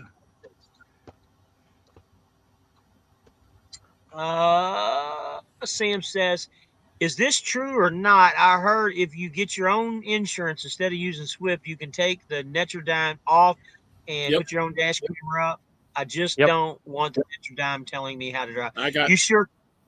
Yep. Me too. Yep. I got my own camera. Yep. I do too. 2027 emissions coming next year to be pre-2027 trucks might hold their value while 2027. You know, that's fine, Patty. That's a good comment because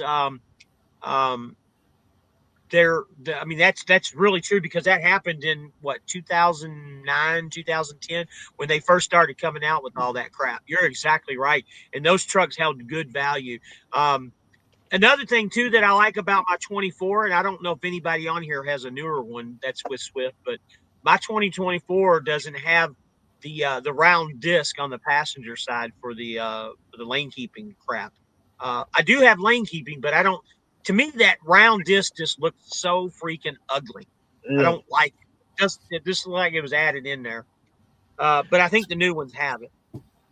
Yeah, unfortunately, it's too late for the 2027s, but they did repeal the 2009 EPA rules that caused the 2027 emissions. So I don't know how that's going to affect us in the future, but that has been repealed. James says, I guess I got lucky. Y'all got trucks for 250, 300, while I'm on the MRP truck, only had 198. I'm not following that one. I think James he froze again.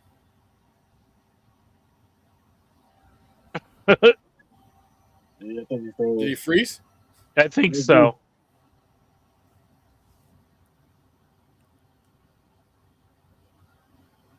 Oh, he must be talking about 250, 300,000 miles on it. I think he's talking about miles too, and not dollars. Bye bye. I hate a damn Freightliner. All right. We lost our connection there for a minute. I don't know what the fuck's going on. T-Maybe at its best. James says, I hate darn Freightliners. No offense, guys. I'm with you, James. I'm not offended. Yeah, man. Everybody likes their own vehicles, you know. Yep. I like the KWs too, but I like both on the KWs and the Freightliner. I will give a shout out to that as a loaner. That was a pretty solid truck with $500,000 on it, dude. It ran great. Wasn't the fastest truck, but it ran good.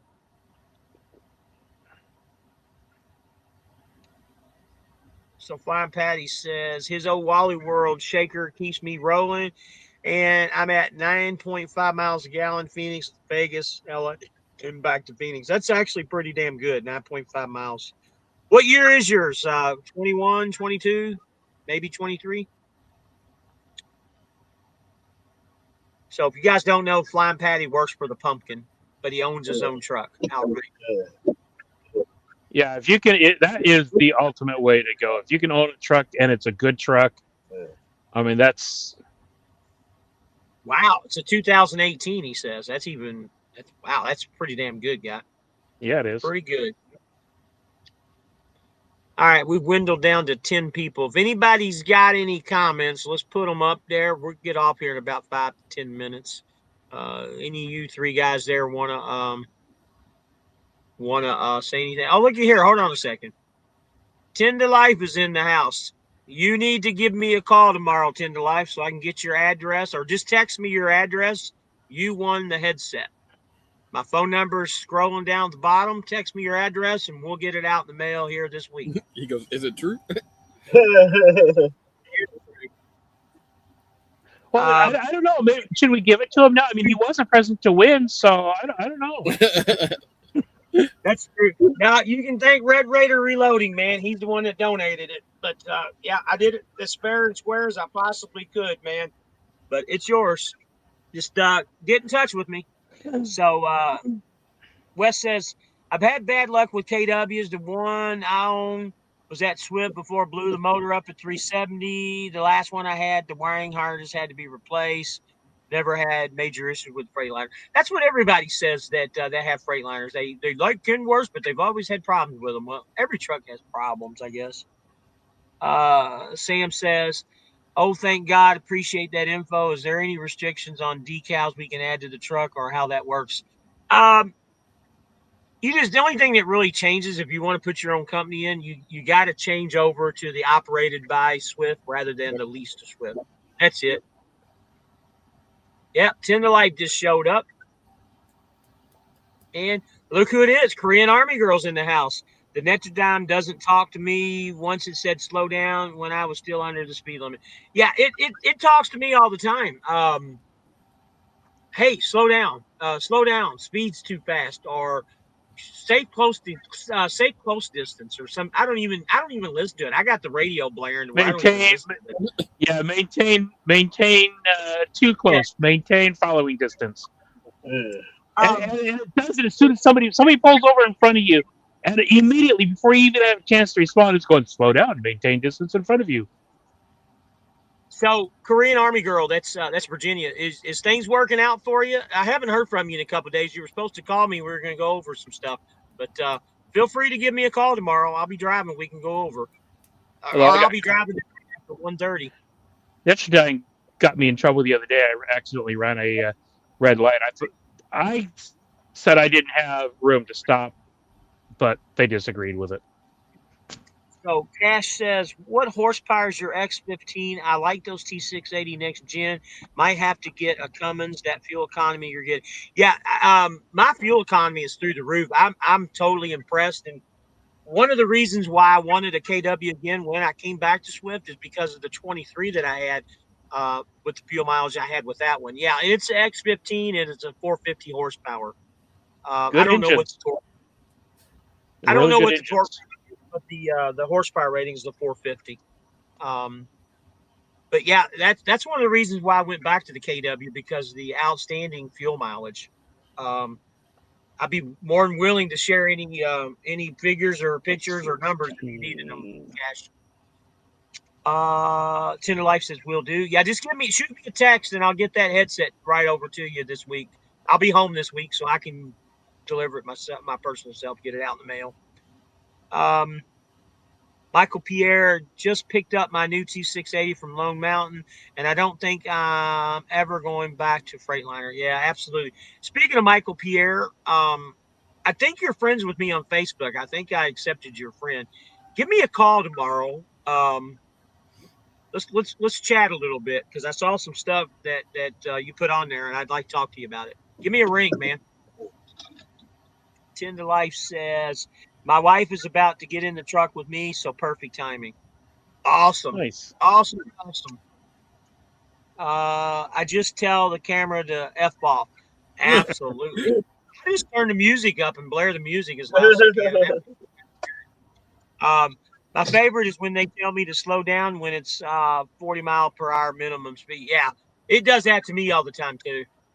The camera, I found out the camera will, if you're going by an on-ramp, or you have a side road really close to the freeway and it will see that speed limit sign, it'll then start hollering out that one. It's like, 65 miles an hour. What do you want me to slow down? So the Freightliner I got now, I'm averaging about 9.8 miles a gallon. Been doing a lot of heavy loads. Okay. Cassius King says, how many torques does the Cummins have? All of them. Cash, buddy, you need to give me a call, man. I got a lot of info that I want to tell you. My number's floating down there. We got a mutual person that, and I know you know who I'm talking about. I don't want to give any names out here. We got a mutual person we need to talk about. Give me a holler, man. I'm driving tonight after 1:30. I know you're a solar powered guy for the most part. I'll be driving pretty much all day tomorrow up until when I get home. I'm on my way home. You got to give me a ring, man. I got some comical shit to tell you, dude. And you probably already know anyways.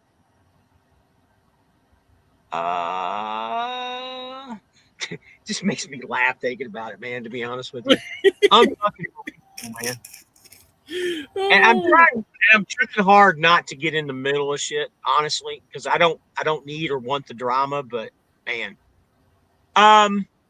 We're 2 hours and 25 minutes into probably one of the better shows we've ever did about absolutely nothing. You know, my boy Virgil's the one that came up with flying the fella's name. If we didn't have that name, I would probably call the show not the shit show, but I'd call it the show about absolutely nothing.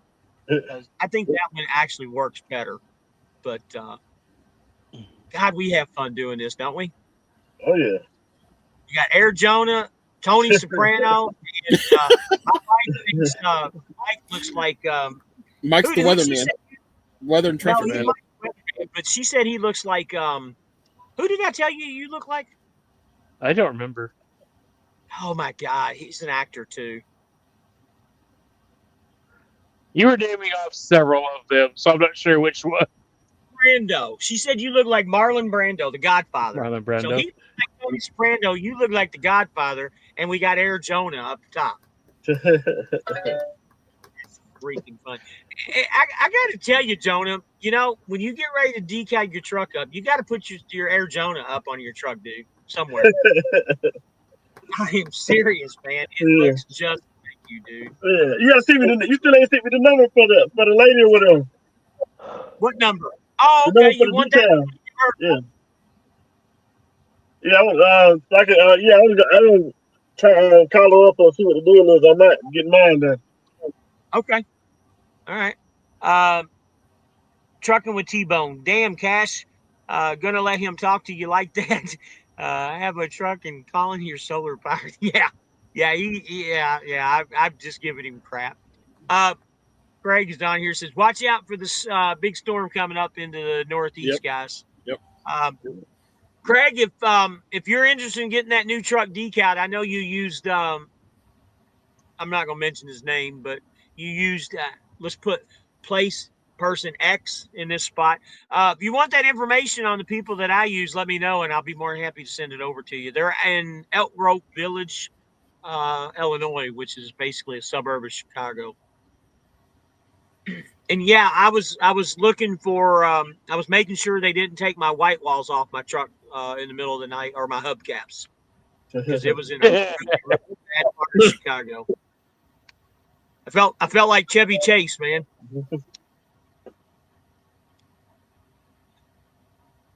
Wes says, I like the way the truck stop others used to be when I was a kid rolling with my dad. Truckers just sitting at the counter shooting the shit. Don't see much of that. So there's only about 4 or 5 places like that I know of, other than just the Denny's or the couple of the places. There's a place in Idaho. I forget the name of the truck stop. There's a right outside of Boise.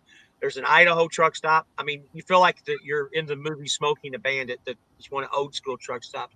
There's one in Pennsylvania on I-70, I believe. It's at like mile marker 38, 40, something like that. Coming from Ohio. That place, their food's really good. I forget the other ones, man, but there's like 3 or 4 of them that are still left, man, that are awesome. Yeah, when I came out, when I started driving, I brought Dad's black book out with me that had his full list of truck stops that he'd frequent. Not one of them was open anymore. There, a couple of them, the building was still there, but they're all run down. They're all gone. All the good ones. Jonah slamming a basketball with a Clemson on that's the detail.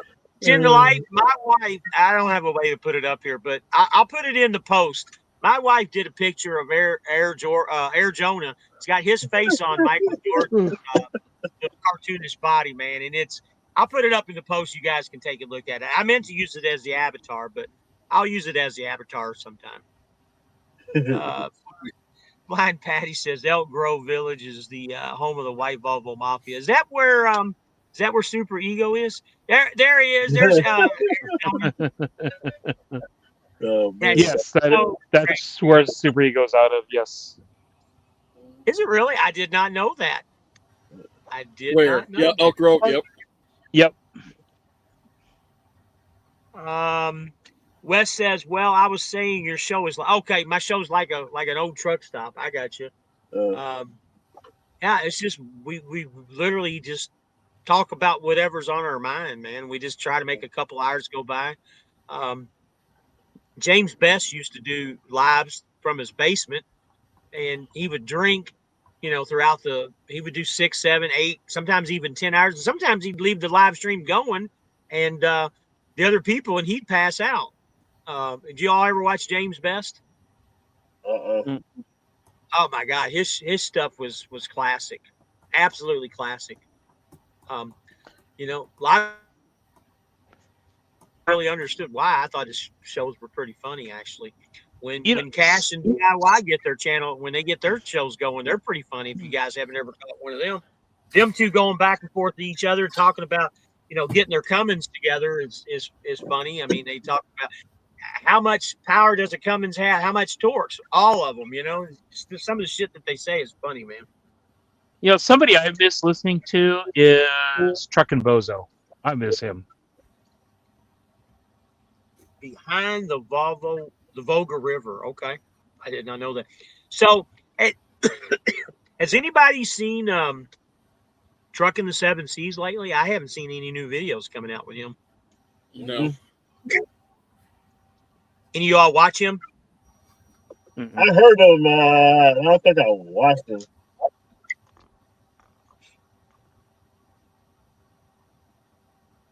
He's pretty informative. I think he's trying hard, but he's taking he's making some stupid decisions along the way.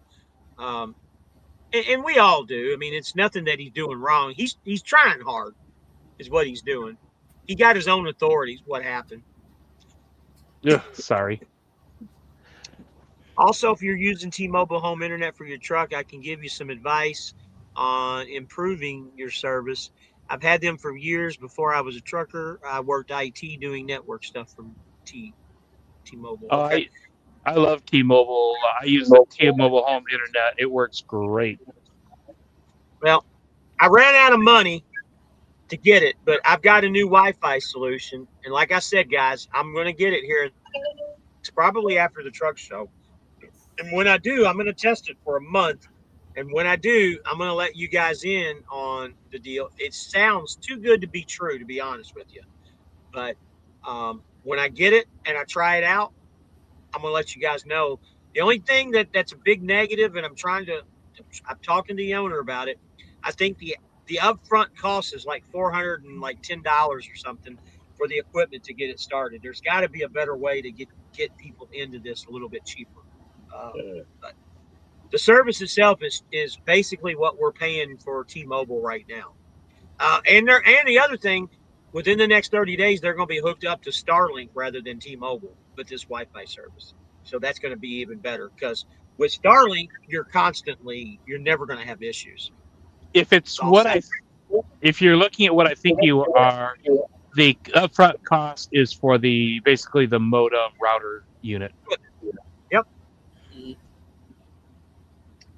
Flying Patty says, if the rates stay climbing up there, will be plethora of YouTubers on again telling us how we have been doing it all wrong. Absolutely, man. And I love the guys that come on here and say, hey, buddy, you're only making X amount of dollars a week. Well, guess what? I'm doubling that. I'm making $1 million a month.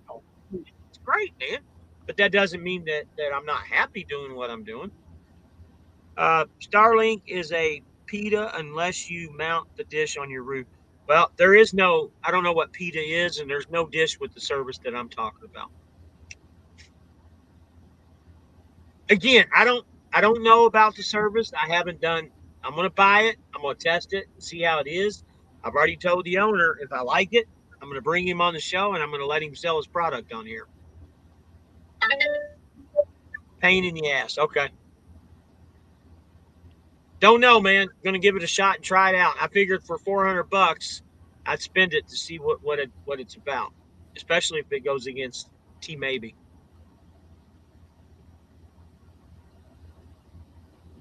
But I got to tell you, I went into the T Maybe store last week and traded the old. Y'all have that black tower? Is that what y'all have? Mm-hmm. Yeah, I went and traded in and got one of the new white units. And so far, I mean, other than tonight, the white unit's been great. When the trainee's been driving, I've been back here watching TV, no interruptions, no nothing. So I can't say anything bad about the new one. Yeah, I've been running the black one now for 3 or 4 years, and I've had no issues with it. Buddy, I had mine for 5 and never had issues up until the last month. I have a Starlink Mini I use when I'm in bad areas, $50 a month for 100 gigs. Well, with the Starlink that I'm talking about, with the guy that I'm talking about with, it's unlimited, just like the T-Mobile. There is no gigs, unlimited, and it's not expensive either. Anybody got any? I mean, I've said this once, but any of you 3 guys have anything y'all want to close out on? We'll go ahead and close it up. I got to get some rest. Ask. I think you're looking at. I'm trying to remember the name of it, but I think I know what you're looking at. And if you, no, I'm not. But you should be able to go in and get one of the modems that are compatible on online and buy the modem directly for less than the 400. I don't think so, man. This is proprietary. He's got proprietary stuff. You can't just. And you may not be looking at the same one I'm looking at that I've been looking at then. Starlink Unlimited Roam is 150 a month. Well, the plan that I'm looking at is 60 for the Wi-Fi and another $28 for the entertainment package. So it's $88 a month, guys. And again, I don't want to go into a whole lot of details. We're going too far with it because it might be shit service. It might not even fucking work, and I might be wasting my money. But I don't want you guys to even know what it is yet because I don't want to put it out there. I don't want you guys to buy something that sucks. I don't want to put my name on it. Let's see if it works. That seems sus. Yeah, it does. That's why I'm telling you guys. That's why I haven't really talked about it until we kind of brought it up. I'm gonna buy the equipment and see how it does. Nobody has any comments? You 3 guys? No. Like, comment, subscribe. Yes, please. Thank you there, Chris. So you remember back in, and I'm going to bring something up and then we'll close it out. You remember back in the 80s and 90s, you remember the cassette tapes, Maxwell? You remember remember on the magazine articles, the Maxwell, and the guy would be sitting way back listening to his music with his headphones on? That's exactly what Mike looks like right now. He looks like that Maxwell guy with his headphones on, rocking it out. Listen to his classical music, rocking it out. My daddy says, I remember when we had to park and view, and we thought we were all taught park and view. I don't know what park is. I remember the Idle Airs. Y'all remember Idle Air? Yeah, I remember Idle Air. Oh, I remember Idle Air. I don't think I know what park and view is. I think that's the one they had the little thing. They had the little box you had to go out to, and it was before Idle Air. Maybe so. But Idle Air had the air conditioning too. Remember, you'd stop your truck, you put the big tube in your window and had the little box for your TV and shit. Yeah, that was kind of a cool thing back in the day. Yeah, it was like $2 an hour. It's like $2 an hour if you pay for it. Yeah, air conditioning, heat and air. a phone, and you put it to the TV. That's right. It had phone service too before Yeah, cell yeah, phone. it had phone service. You had to bring your own phone though. So, I forget which truck stop it was, but I was at a Pilot Flying J the other day, and it was an old one. You remember when they used to have phone booths? They were wooden phone booths back where the towers Yeah. are. This Yep. one had no wooden phone booths. They used it for storage, but it was a Yeah, wooden phone booth. I would yeah, have yeah. loved to That's run at the that. Flying J. That's at the Flying J. So at my house, I have one of those little not a miniature, an actual phone booth, but not the big ones you used to walk into, but the ones Yeah. that kind of sit on a curb. I actually Uh-huh. have one in the house. We have it at the house as a collector's item type Yeah. thing. I mean, if I hooked it up, I could make it work, but we just have it there for looks. So Yeah. got 2 comments, and then we're gonna roll out of here. There is no way he can do Starlink unlimited roam. Again, Wes, I'm not arguing with this back and forth. I don't know. We're gonna try it out. We're gonna see, and if it works, it works. If it doesn't, no big deal, no harm. Nobody's out anything. I don't know. He says that it is, and he's working something out. Uh, Little yellow boxes in the ground. Yeah, You with the plug. tub. Yep, and cable Yeah, push. yeah, I remember Okay. that. Yeah, that's it. That was probably just a little bit before my time. I remember the idle air. I thought that Yeah, was a I cool. remember the little box on the thing too, on the ground too. Wes, Yeah, AP. I'm not mad or anything, Wes. I don't want to talk about it anymore because I don't want to put my name on something unless it works great and it's true to form to what it is. But yeah, I agree with you. It sounds suspect. That's why I'm not really talking about it. Yeah, APU's kind of put an end to the idle air. That's another thing too for you guys that I'm going to work on when I go to the truck show. I'm going to try and work something out with these Go Green guys on those $5,000 APUs. If you guys are interested, That's what I'm planning on getting. wasn't trying to argue, just offer my now. Absolutely, and again, I got no problems. I'd like to know more about this T-Mobile stuff that you were talking about. Trip over them bastards at night. Yeah. Oh yeah. That's the truth, man. I think I know what you're talking about. Now that you said that, the yellow boxes. Yeah, it be on the ground and you just plug it into it and stuff. That's funny, man. All right, guys. Thanks for a good show tonight. As always, my three guys here. You guys, I got to come up with an Air Jordan name for you guys too. Whatever's reliable. I think Trojan condoms, they're pretty reliable, so we'll give you that name, Chris. Okay, you can be Trojan. I gotta come up with something for. Oh, you're so bad. You know what? How about Mall Bell? Not AT&T, but Bell South. You remember the old phone service? Yeah, So, Mike, you're going to be Mall Bell, okay? Oh, Bill, okay. All right. Got 2 more comments. Hang on here.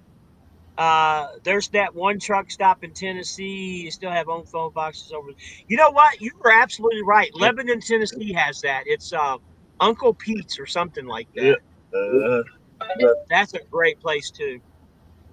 Place is a dive, but it's always has parking. It's right across the street from the QT in Lebanon, Tennessee. Good night, lads. Hey, Flying Patty. Good night to you, buddy. Glad you're in. So I guess we'll end it here, guys. You guys have a great night. Remember, if you guys need me, holler like always. I think I'll be on vacation for a week or so. Coming back out Friday. I'm sure I'll talk at you when I get back out, guys. Y'all have a good, profitable week. And Jonah, Chris, Mike, thanks for coming in, guys. Yep. Have a good night. And thanks to all the guys that came in. And if you haven't, please like, comment, subscribe, and please not join the channel, but at least subscribe to the channel. Good night, guys. Good night. All right, bye.